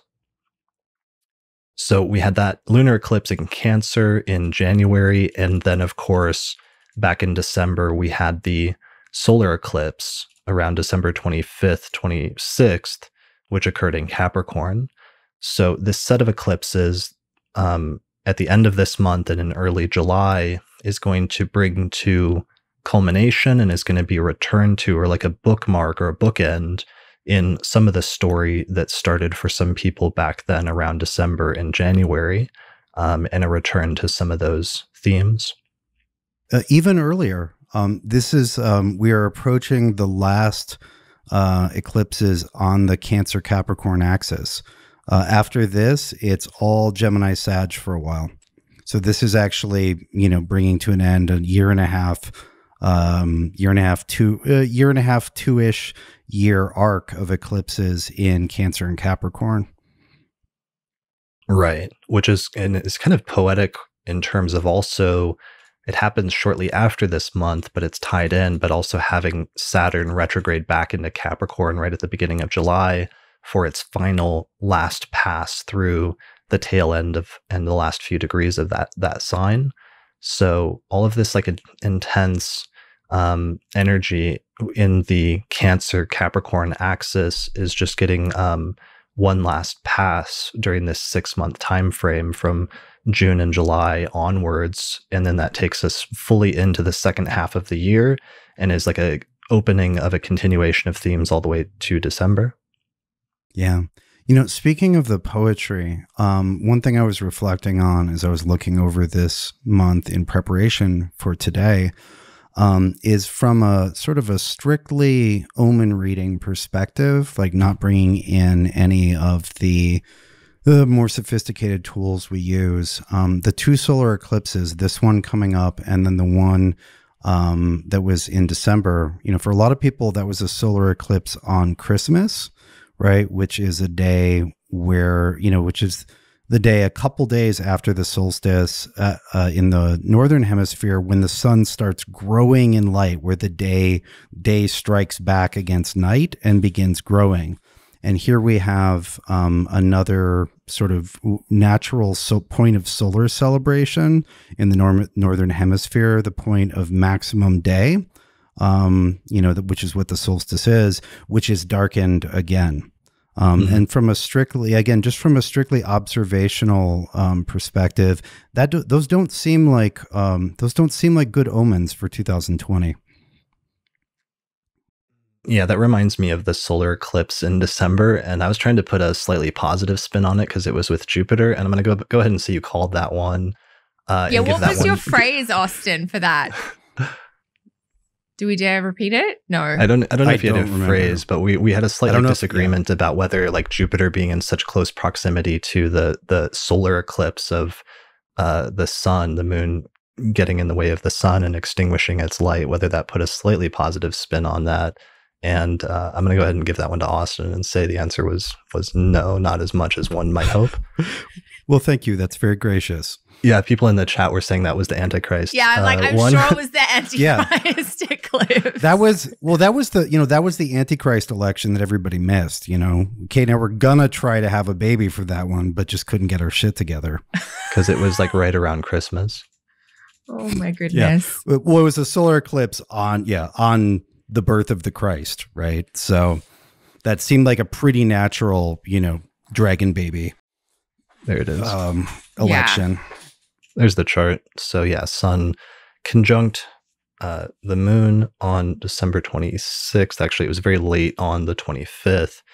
And then Jupiter was right there at 5 degrees of Capricorn.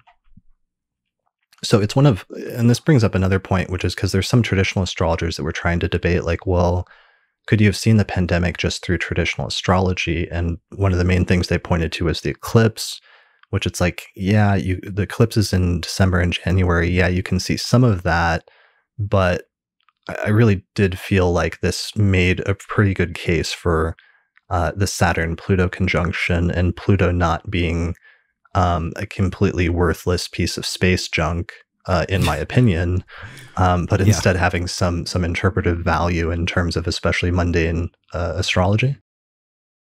Yeah, well, and it does bring up really good questions, Chris, about mundane astrology.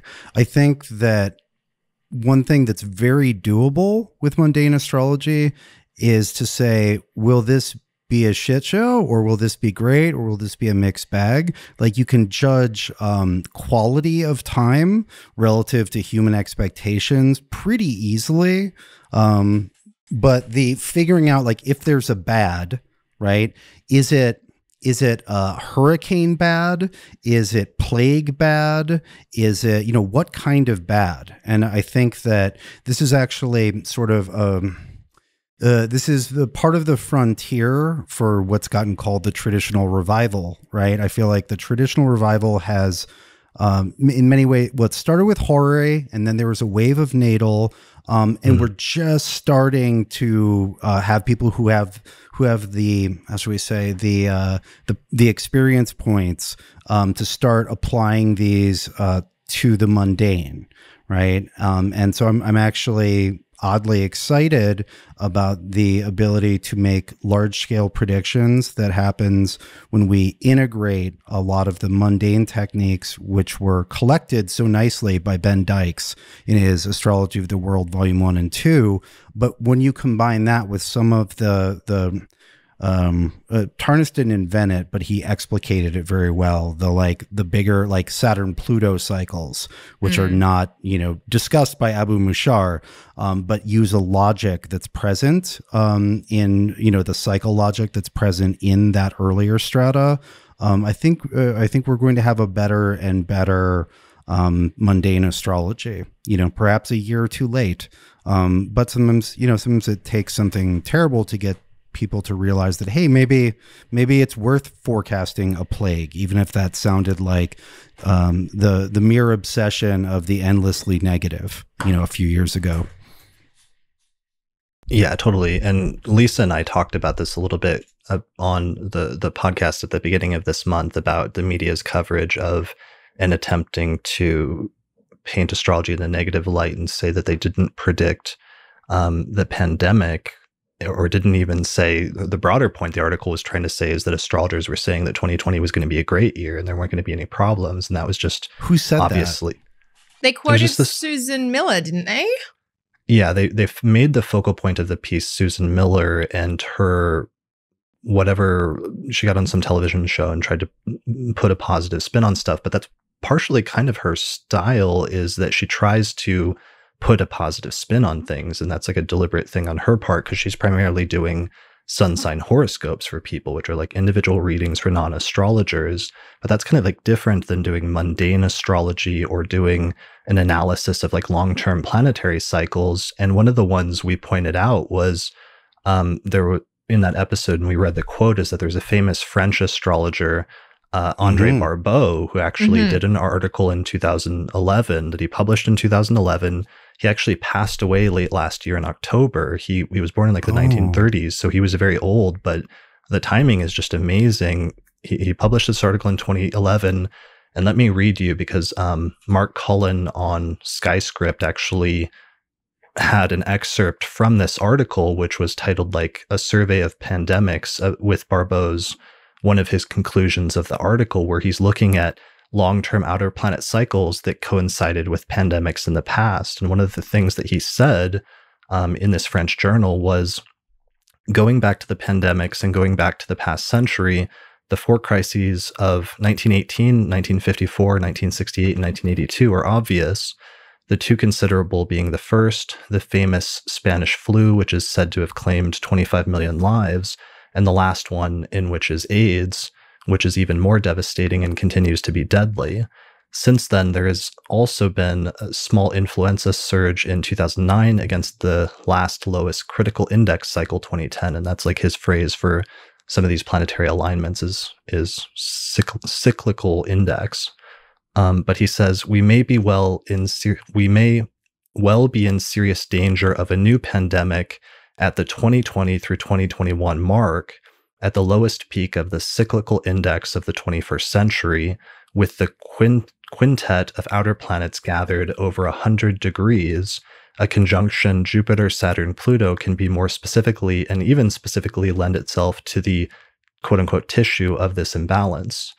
Nevertheless, this configuration can also transfer its core of dissonances to the terrain of geophysical disasters without ultimately sparring the international affairs scene, nature and society being indiscriminately affected. So it's like he tries to like sort of put a positive spin in the end, but like he makes a pretty clear statement that based on the repetition of previous pandemics, which was the focus of the article, because that's the thing, is like most astrologers aren't specialists in like studying pandemics and haven't gone out of their way to study those different cycles.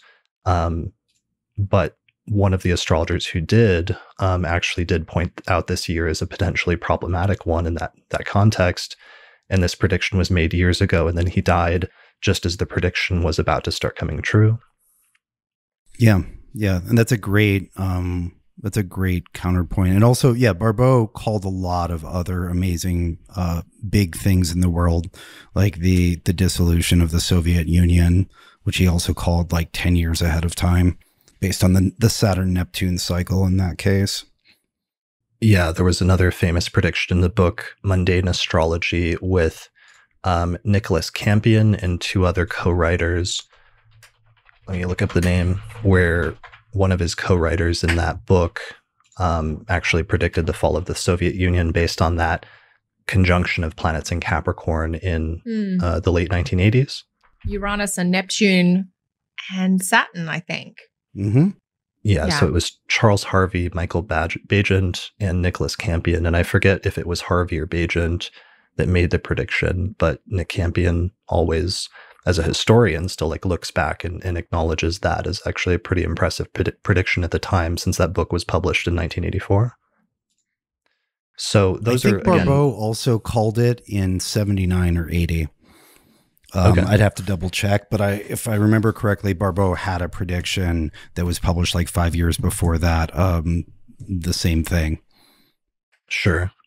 But it just goes to the point of the challenge of mundane astrology and the astrologers that specialize in it, and also how one approaches it, or what your context is for what you're trying to predict, or what cycles you've looked into in the past, and then what you're trying to project out into the future. And in some instances, for example, in our forecasts, we're just trying to look at the sort of archetypal meaning of the planets and talk about that in the broadest sense of what sort of things that would coincide with, or what kind of energies would be in play during those times. And then the specifics of that works itself out in the future in more concrete ways. But the goal is always to attempt to articulate the archetype. Okay. Yes, that's always the goal. Is that your goal? Is that your goal, Kelly? Yeah, and I find when I'm working with students, I think there's a tendency that we may have as astrologers to try and jump to defining very specifically exactly what a symbolic thing might look like. Right, because that's what everyone wants. That's what people think they want, I think. And when you can clearly and articulately describe the symbolism, to use the anti-cuddle reference that I think it might have been Austin anyway, it was in the Year Ahead podcast about late March. That was purely derived on the symbolism of Mars conjunct Saturn. Nobody said pandemic or this or that. We just spoke to the symbolism. And when you can speak to the symbolism, to use Austin's metaphor from earlier today, you read the lay of the land. You may not get the specific manifestation of the symbolism, but you capture the core of the experience of that time frame. And that's incredibly meaningful for people, I think. Yeah, I mean, it just reminds me of, again, like our no hugging in like the third week of March phrase, which was one of the phrases that we came up with, but ended up being archetypally correct in a funny and not so funny kind of way. Yeah, and I guess that it's that piece of trying to stay with the archetype. I would like that to be a tagline for astrology as a whole. Correct in a funny and not so funny way. Right. That could be the new tagline for the podcast. Yeah. Yeah. Yeah. All right. So that's the eclipse. That was all on eclipse discussion and that was all our second eclipse of the month. Let's get into. I have one more thing on the eclipse. Yeah. Okay. Just in terms of what one of the things that will probably mean. As I mentioned before, in the Sibley US chart, we have both benefics in that first decan of Cancer. And wait till it pops up. Oh, you want the Sibley chart? Okay, hold on a second. Yeah, if you could. And it's the eighth whole sign house of the chart. And so, what is the eighth house? And it's going into debt or borrowing a bunch of money. I think that that massive, how should we say that, it's almost like an eclipse that intense will drop a bowling ball onto the fabric of whatever part of the chart it hits, right? Like the Einsteinian bowling ball, which distorts the space around it. I think that knowing what we know now, that the massively stimulating the debt portion of the chart will look like another massive bailout in the United States. Not on that day, right? Eclipses take a little while to unpack, but I think that virtually guarantees that another multi-trillion-dollar whatever you want to call that, heist / slight relief for normal Americans will almost certainly take place. Sure. So that's taking place in the 8th house of the Sibley chart for the US. And then also happening that week, Neptune stations retrograde on the 23rd. So we get a little intensification of some Neptune significations that are going on, which is kind of an intensification of some of what we were already talking about with the Mars Mars-Neptune conjunction. So it's just a reiteration of that in some ways. So there's the animate chart for that. Neptune stations there around the 23rd, 24th at 20 degrees of Pisces. Then a couple days later, on the 25th of the month, we get Venus stationing direct at 5 degrees of Gemini. So we start to finally get some forward movement again over the next few days, with Venus coming out of that retrograde phase. And then Mars completes its co-presence with Neptune and moves into Aries, where this is a huge shift because this transit of Mars through Aries is going to last for like the next 6 months or something crazy like that, because Mars goes retrograde in September.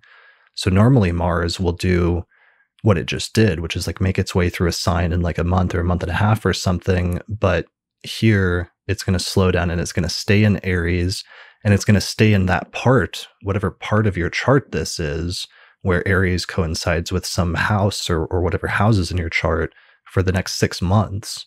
So that's going to be a really extended transit for everybody, no matter how you look at it, whether it's from a mundane standpoint or whether it's from a natal standpoint. So yeah, it's a big one. Animate the chart. Yeah, the Mars in Aries. Let's see when Mars actually finally departs. It looks like it's early January. Yeah, January 6th, January 7th. It is more than 6 full months. Yeah. And then Austin, where does it go? It conjoins Uranus and squares Saturn when it enters Taurus. The next year is better than this year, but it has a rough start. It does have a bumpy beginning, that's for sure. Take off may not be the most comforting experience. So I don't know. Go ahead, Kelly. I was just going to say I was like, we're getting so far ahead, but yeah, it's hard to avoid. When I looked at 2021, I was like, so when's Mars going to be in a fixed sign? How often is that going to happen? And, it happens a few times. But yeah, there's the Mars in Aries for 6 months. Chapter of our lives, basically. So my one thing that I will say about this is, okay, it's 6 months. So plan to start getting good at dealing with Mars and Aries on day one, right? You've got a little bit of time to figure out how to kind of work with and adapt to and protect yourself from what it's like when it rains gasoline every couple days, right? And so this is, what Mars brings.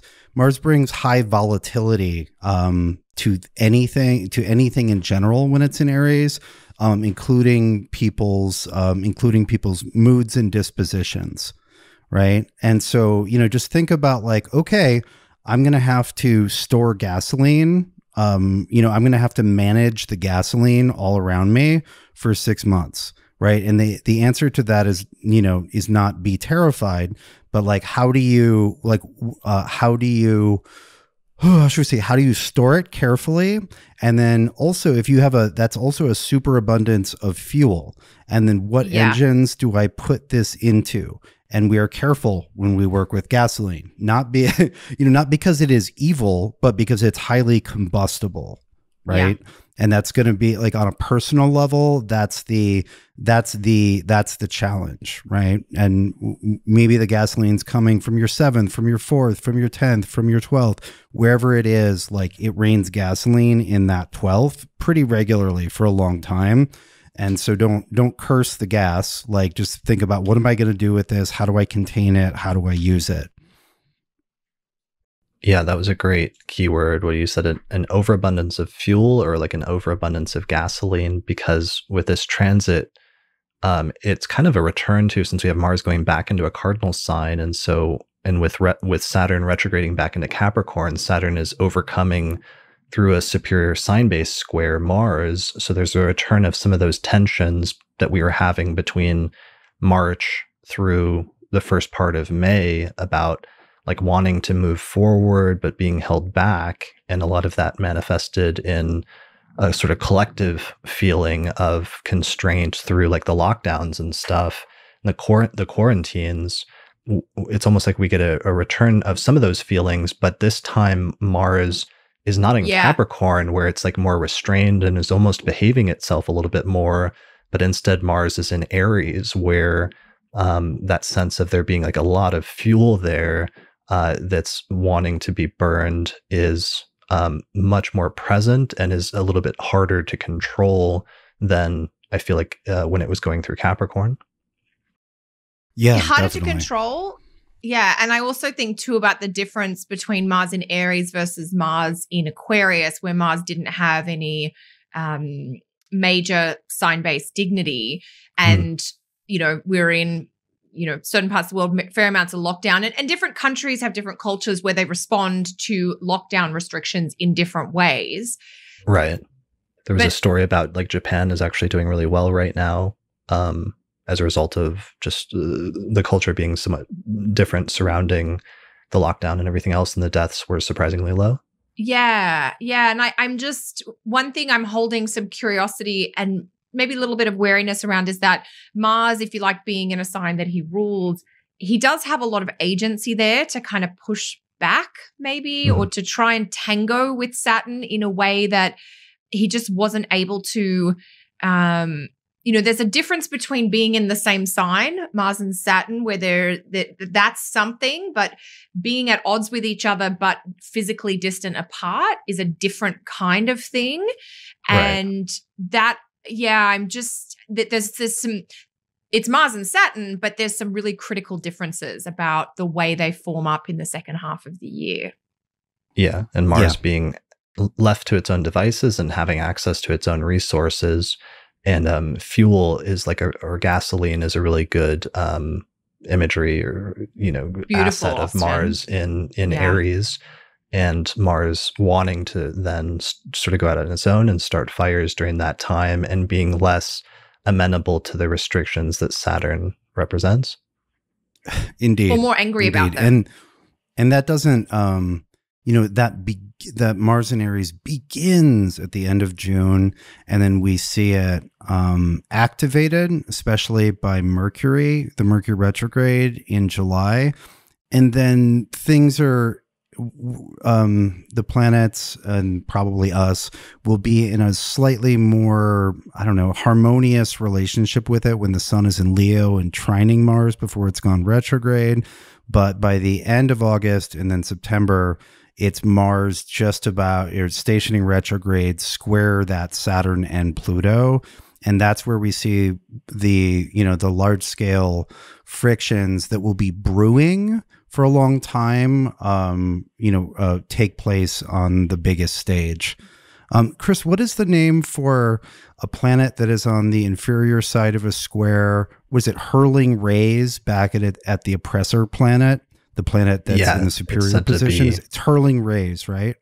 Especially once it gets within like a degree range of being able to closely aspect that planet. It's said to be hurling rays or to be striking with a ray, as if you're aiming with like a bow and arrow and you shoot an arrow backwards towards your target.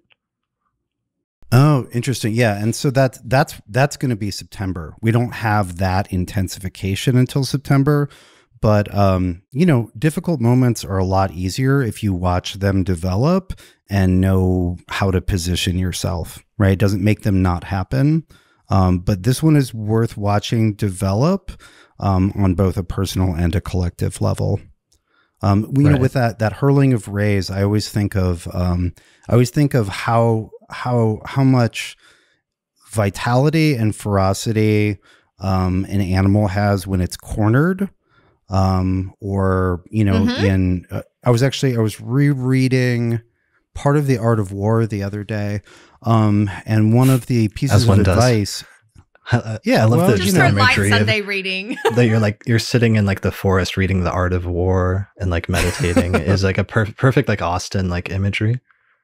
I was having my Mars return, and one of my lectures was about involved superior inferior squares.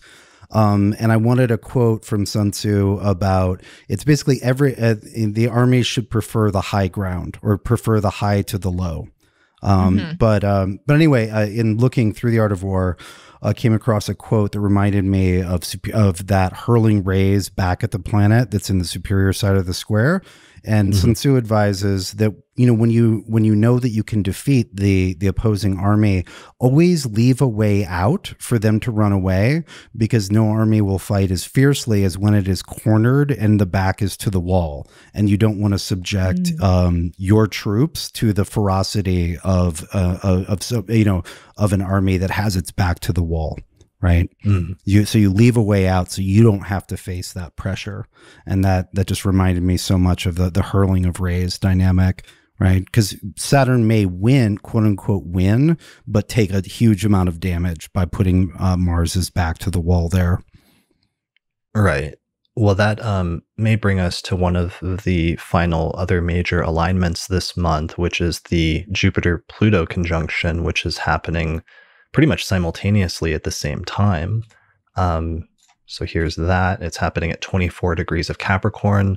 Both Jupiter and Pluto are retrograde. So this is the retrograde conjunction, and it's the second conjunction of Jupiter and Pluto, the second out of 3.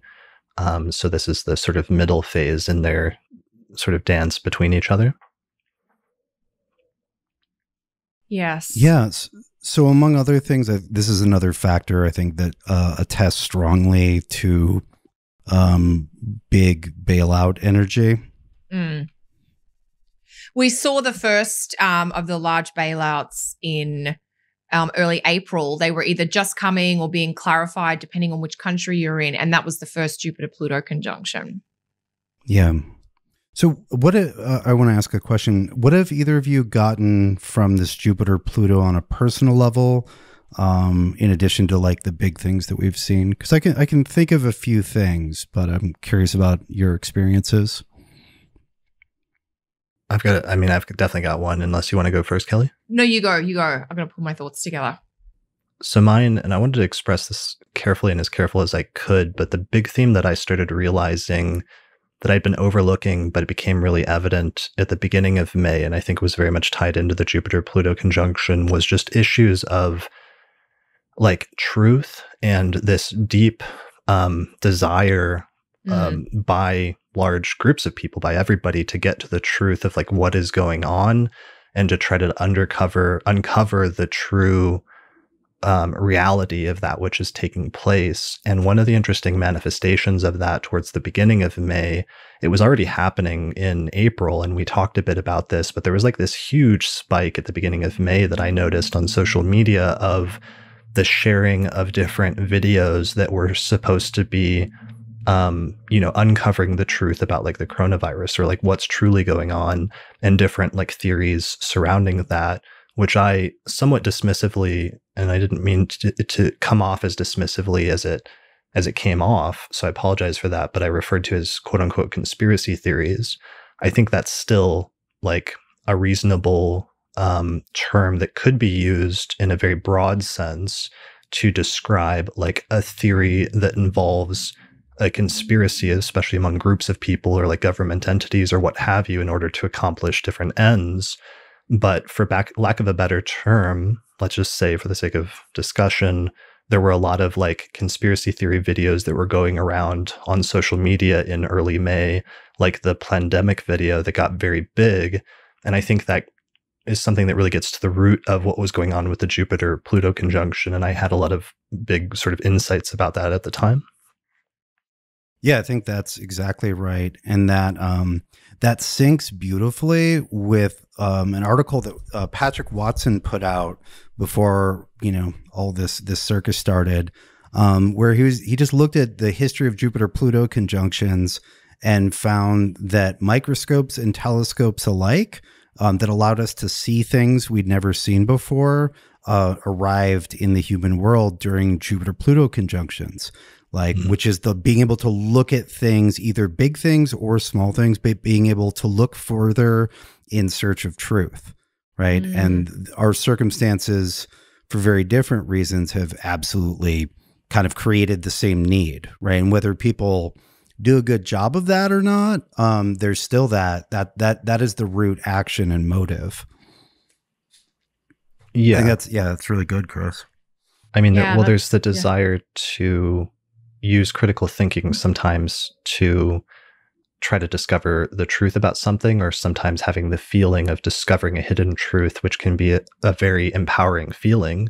And that was actually initially what drew me to astrology. Was I actually got into astrology through, broadly speaking, what used to be a much less pejorative term, but it seems like people often take it more pejoratively now than I realized, of the world of conspiracy theories is how I got into astrology.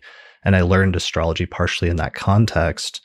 But it's like one of the things I there's some conspiracy theories I'm open to, and sometimes conspiracy theories turn out to be true. But just because you believe in conspiracy theories doesn't mean that you believe that every conspiracy theory is true. And even somebody who believes in lots of conspiracy theories acknowledges that there's some that are not true, or even that sometimes conspiracy theories are put out by people who want to spread a certain narrative, so that conspiracy theories can sometimes be used as like another mechanism of control, even though they appear to be the opposite. And that's one of the things that I was having a deeper realization of during this transit that I thought was important. And I'm trying to put in the most delicate and like general way possible. But I think that's one of the themes of the Jupiter-Pluto conjunction that we'll continue to see a development and expansion of, is different attempts to sort of manipulate and control narratives and to question truths. Because remember, this came up way back, I think it was when Jupiter was going through Scorpio and when Saturn was going through Scorpio, and we were having these questions about truth and like justice coming out and truth being told by different people. I think it was the Jupiter in Scorpio and like the Me Too movement, and sort of past discussions coming up about truth and justice for past instances of wrongdoing and people like speaking their truth. And so now with the Jupiter-Pluto conjunction, ideas of truth are also starting to come up. Yeah, that's a really good point. Jupiter's the big picture, what's really going on. And I believe that it was during Saturn in Scorpio and Jupiter in Gemini that we had the Snowden stuff come out about the degree to which America was surveilling its own people as well as other people. Yeah. And somebody mentioned, I actually looked this up because so many, like 30 people wrote to me saying that the CIA created the term conspiracy theory. And I actually looked it up, and it turns out that the term conspiracy theory goes back to like the late 18th century or something like that. There's late 19th century. So that wasn't necessarily true. And then it's ironic that a lot of people into conspiracy theories think that that's true. There's a portion of that that's true in the way that it became something to deflect and to reject theories about that. But even that's worth looking into. To question truths and not take things for granted is maybe an interesting lesson about that, which could be taken in a number of ways. Did you get anything out of the Jupiter-Pluto transit, or has it led to any new insights for you, Kelly? Not so much at a collective level beyond what you guys are already saying. I have been thinking about how it's impacting my own chart, and the Jupiter-Pluto conjunction is very close to the ruler of the third house for me. Like, it's like I have a planet at 24 Capricorn, and so this is right on it.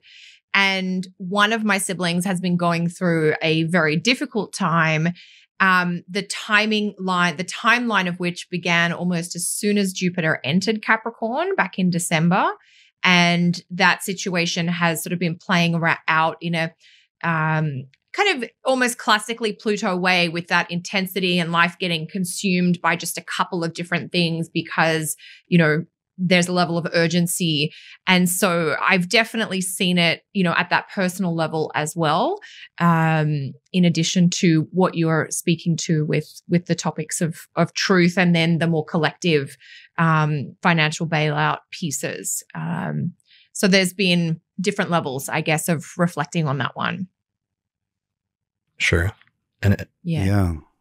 And I just want to clarify. Yeah. I just want to clarify, because I don't want it to be unclear, even though I'm trying to do this very delicately, but that I don't endorse, for example, the pandemic video or the views expressed in it.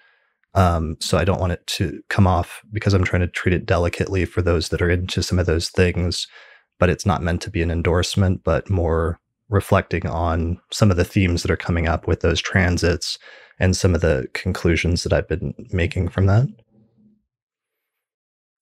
Yeah. Well, we can be critical of, the official story or the particular handling of an incident without necessarily believing that it was, a reptilian plot or an intentional viral weapon, right? You can be very critical and very suspicious of how this situation is abused, is being abused, and will probably continue to be abused.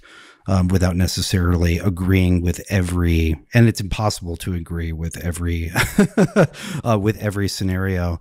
My friend and colleague Gordon White, to interject, and that was the reason why I wanted to say that, because there almost seemed to be this reaction that if you criticize one conspiracy theory, that you're criticizing all conspiracy theories or somehow against the idea in general, and that wasn't the case, but more just the necessity of pointing out that sometimes even conspiracy theories themselves can be mechanisms of manipulation or control or propaganda.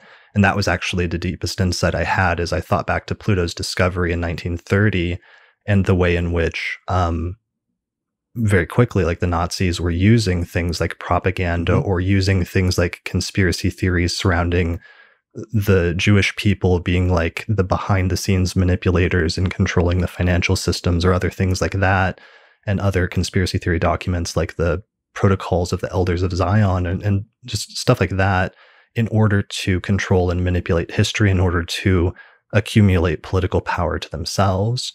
And that being something that coincided, because, the other outer planets is always so clear what their discovery coincided with and how that connected very closely with their fundamental astrological meaning, like Uranus and the American Revolution, or like Neptune and the advent and development of like Alan White always says, like starting to print photos from the Civil War in newspapers and people thinking that they're looking at the real thing, but in fact what they're looking at is ink blots on paper that's just recreating, giving you the false idea that you're looking at the real scene. With Pluto this month, I felt like I got a deeper understanding of what was truly going on around the time of the discovery of that planet that was really relevant to its core significations and meanings, that's evident in our time, even though it's subtle and sometimes hard to see. Yeah, I love that. When, of course, what happened at the time that Pluto was discovered was inherently concealed. Right. Like manipulated, et cetera, et cetera.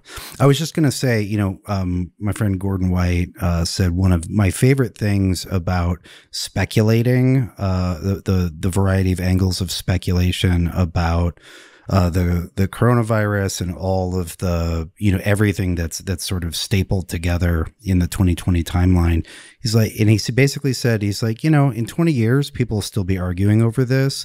This is a little bit of a Kennedy assassination where there's like so much that's going on that's like intriguing and shady, but there's very likely not going to be the truth that's discovered. Like in 20 years, people will still be arguing about everything that happened in 2020.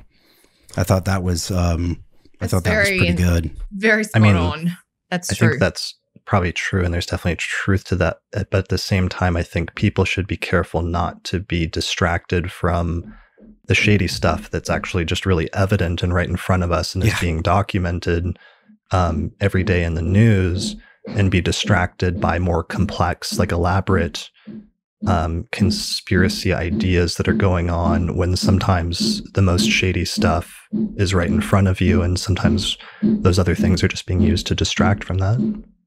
Yeah, and that's actually what Gordon was setting up. He was like, so this is that. He's like, but there's all this stuff right ahead of us, and trying to get to the bottom of this story is not what we need to be doing now. We need, like, there's a lot that needs to be done. A lot of people need to make big adaptations to be safe and hopefully prosper in a much more difficult era that we're entering. Right. He's like, so that's great if that's your hobby. He's like, it's a hobby of mine. He's like, but it's a hobby. Like, there are more pressing concerns, though. Like, we can just look at how the most that first bailout was distributed, right? And how much went to giant corporations, the tiny amount that went to individuals, and apparently the most misallocated portion of those funds was to small businesses who are in tremendous danger, right? Like, that we can just get stats on, and we can be concerned about things that are very real. To speak to your point, Chris. Yeah. Right. Yeah.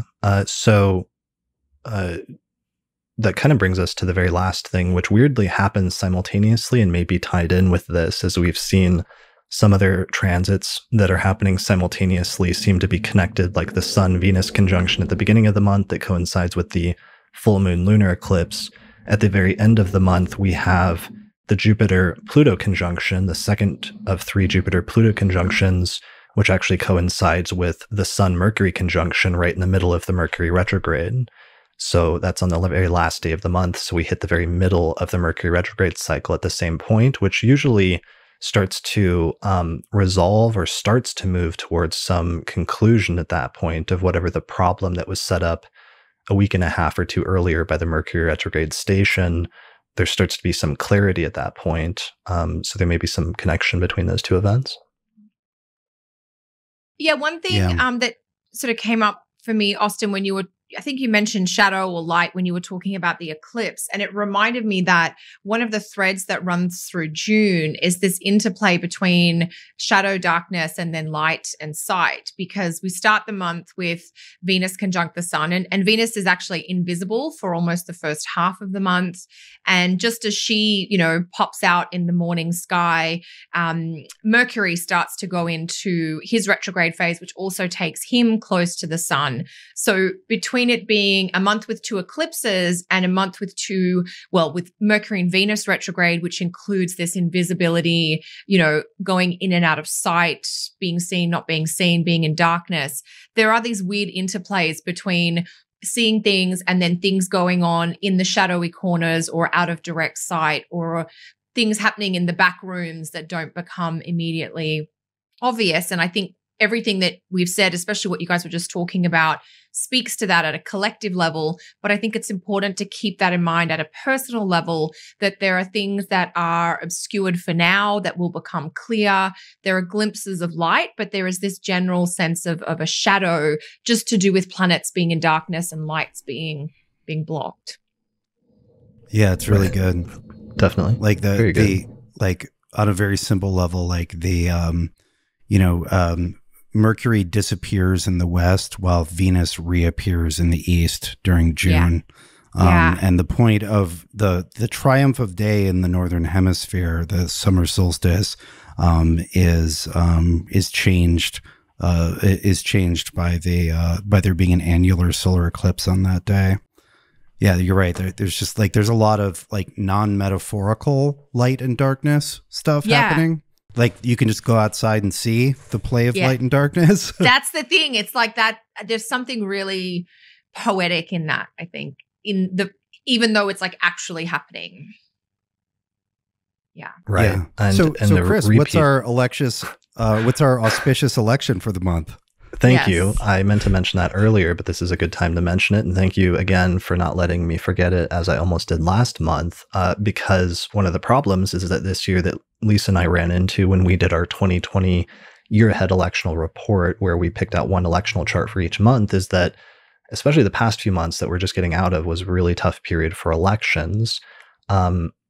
Later this month, we did find one election that we wanted to focus on, which is actually more of a Mars election, actually. So you may or may not like this, Austin. I know you're into the planetary elections for different like planetary talismans.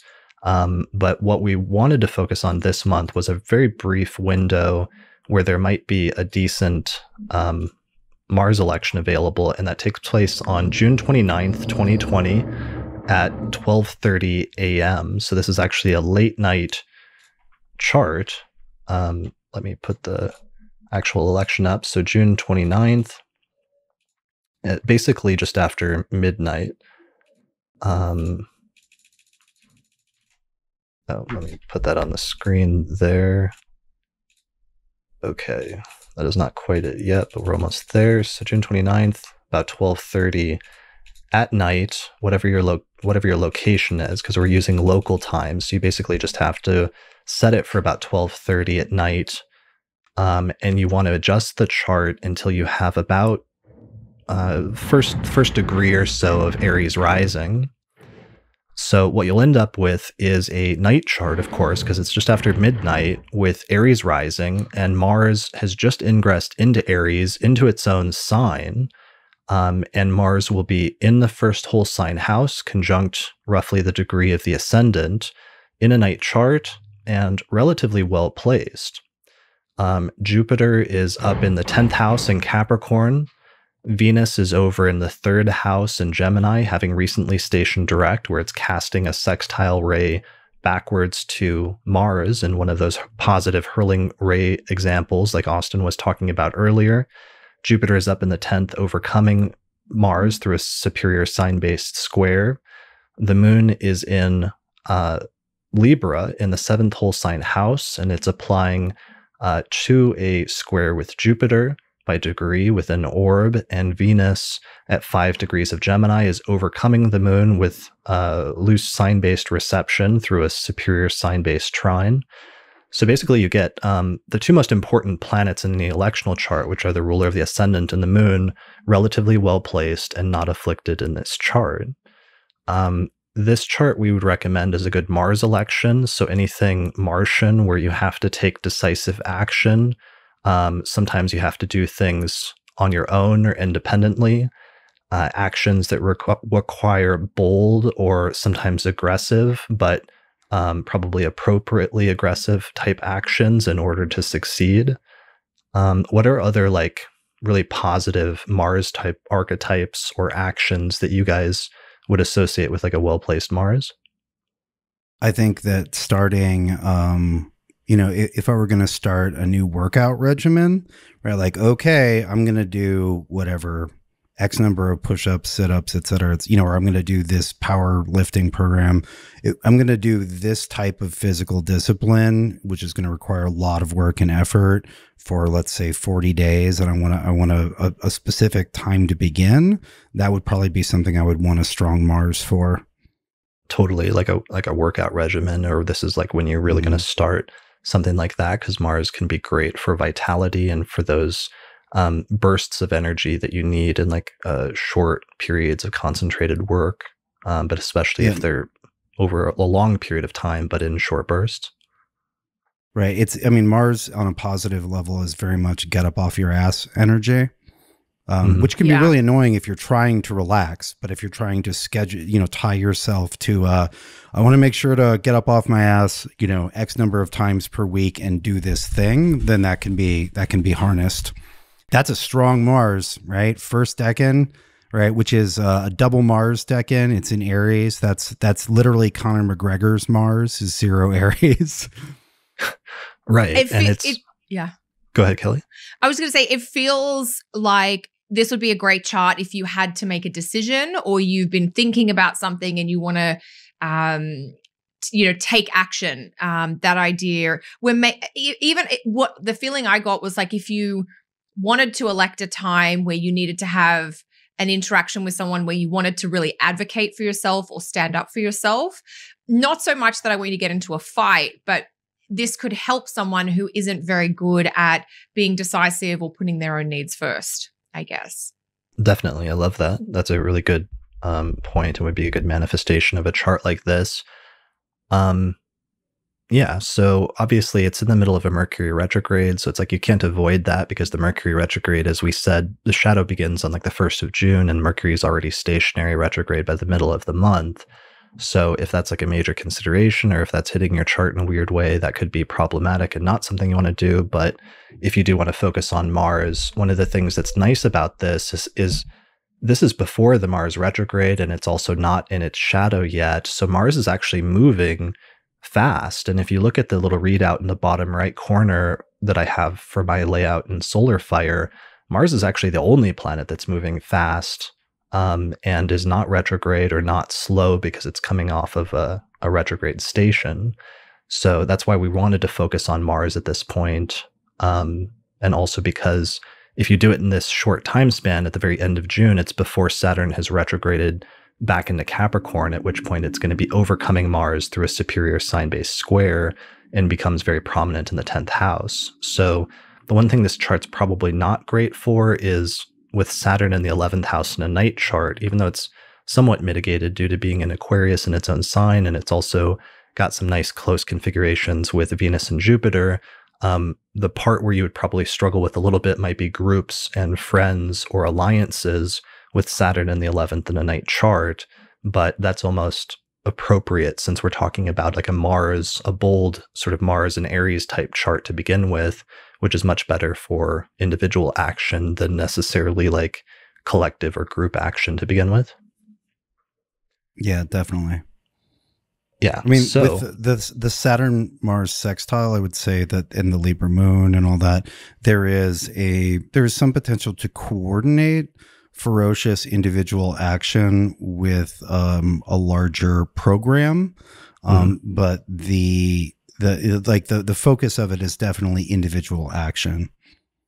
Definitely. Yeah, good point, especially with the Libra moon. And yeah, like you were saying, so this is our auspicious election for the one we wanted to highlight for this month. Lisa and I are about to get together later today, I think, and record our monthly Auspicious Elections podcast, which is a 45-minute podcast where we're going to outline 4 or 5 auspicious electional charts for the month of June, which are then released to subscribers and patrons who are on the $5 tier, the $10 tier, and up through our page on Patreon.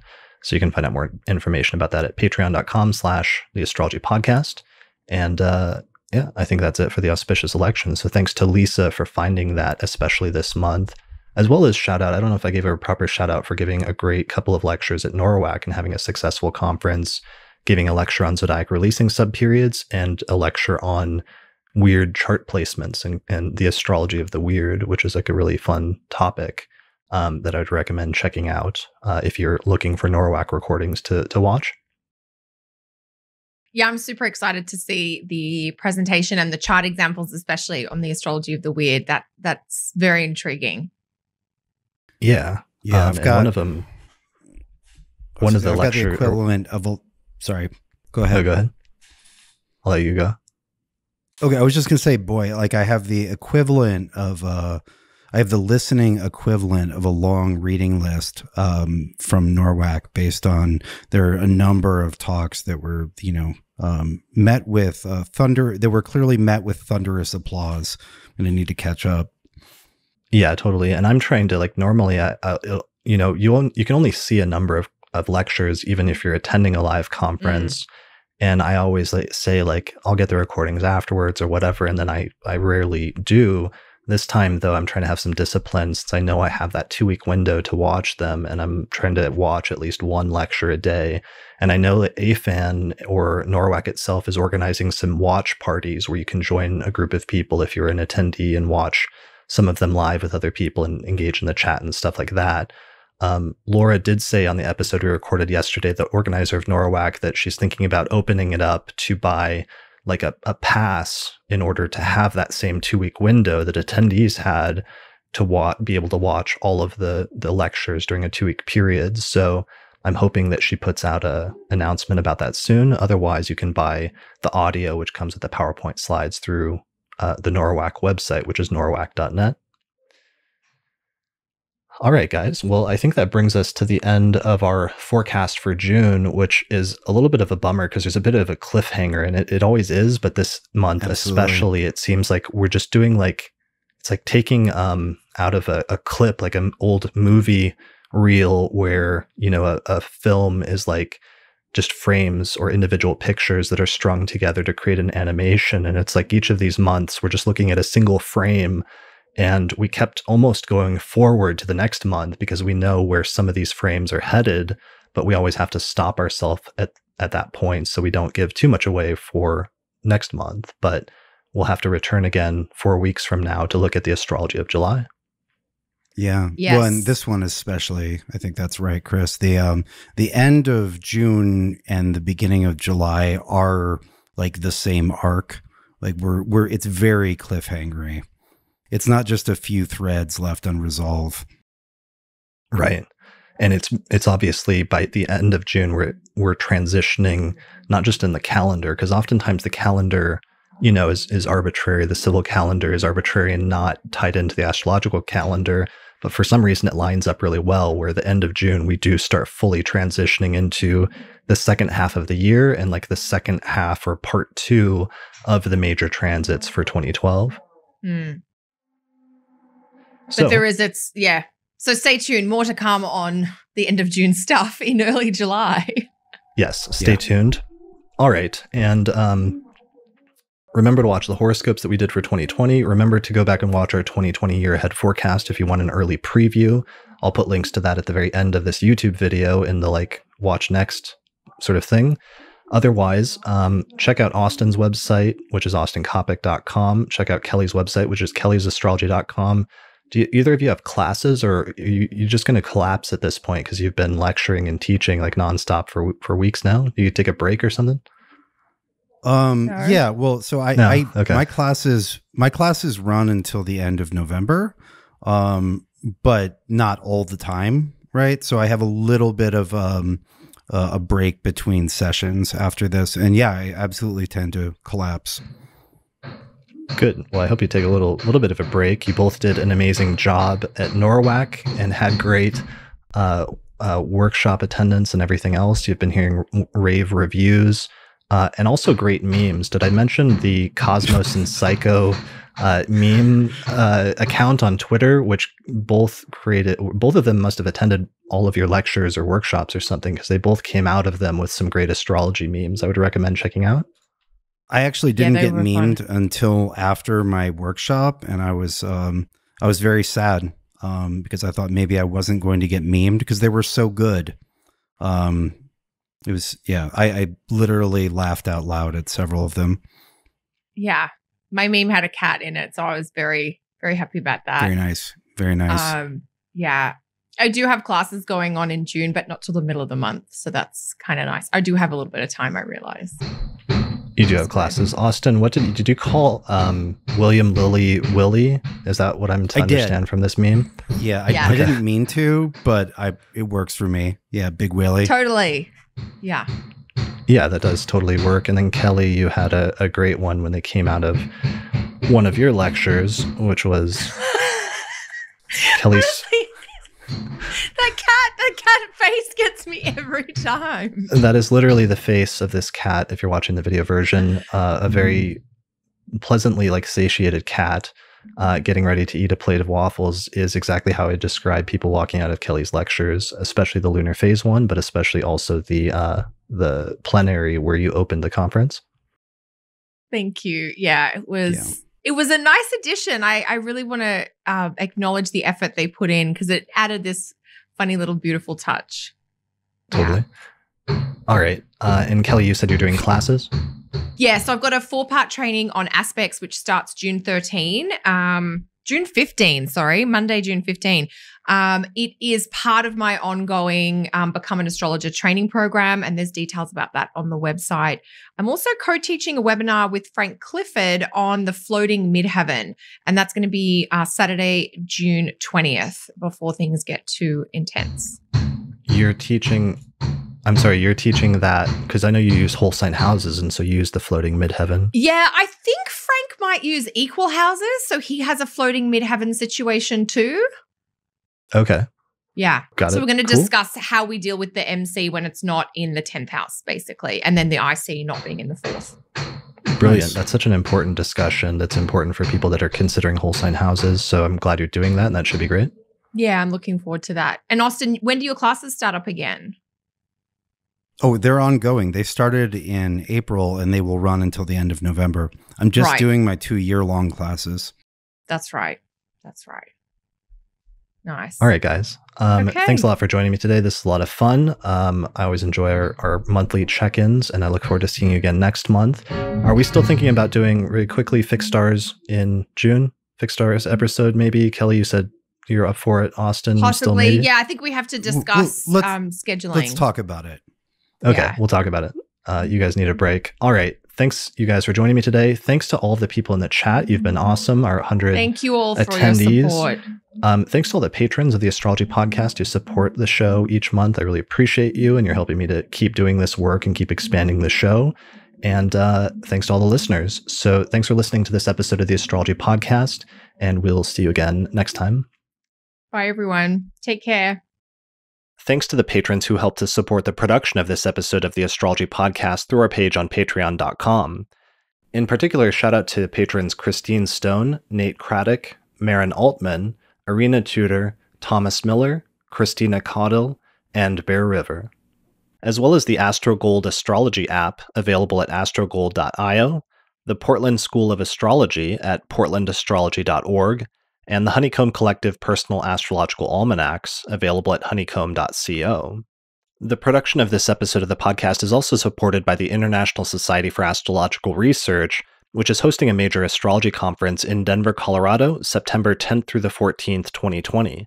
More information about that at isar2020.org. And finally, also SolarFire Astrology software, which is available at alabe.com, and you can use the promo code AP15 for a 15% discount on that software. For more information about how to become a patron of the Astrology Podcast and help support the production of future episodes, while getting access to subscriber benefits like early access to new episodes or other bonus content, go to patreon.com/astrologypodcast.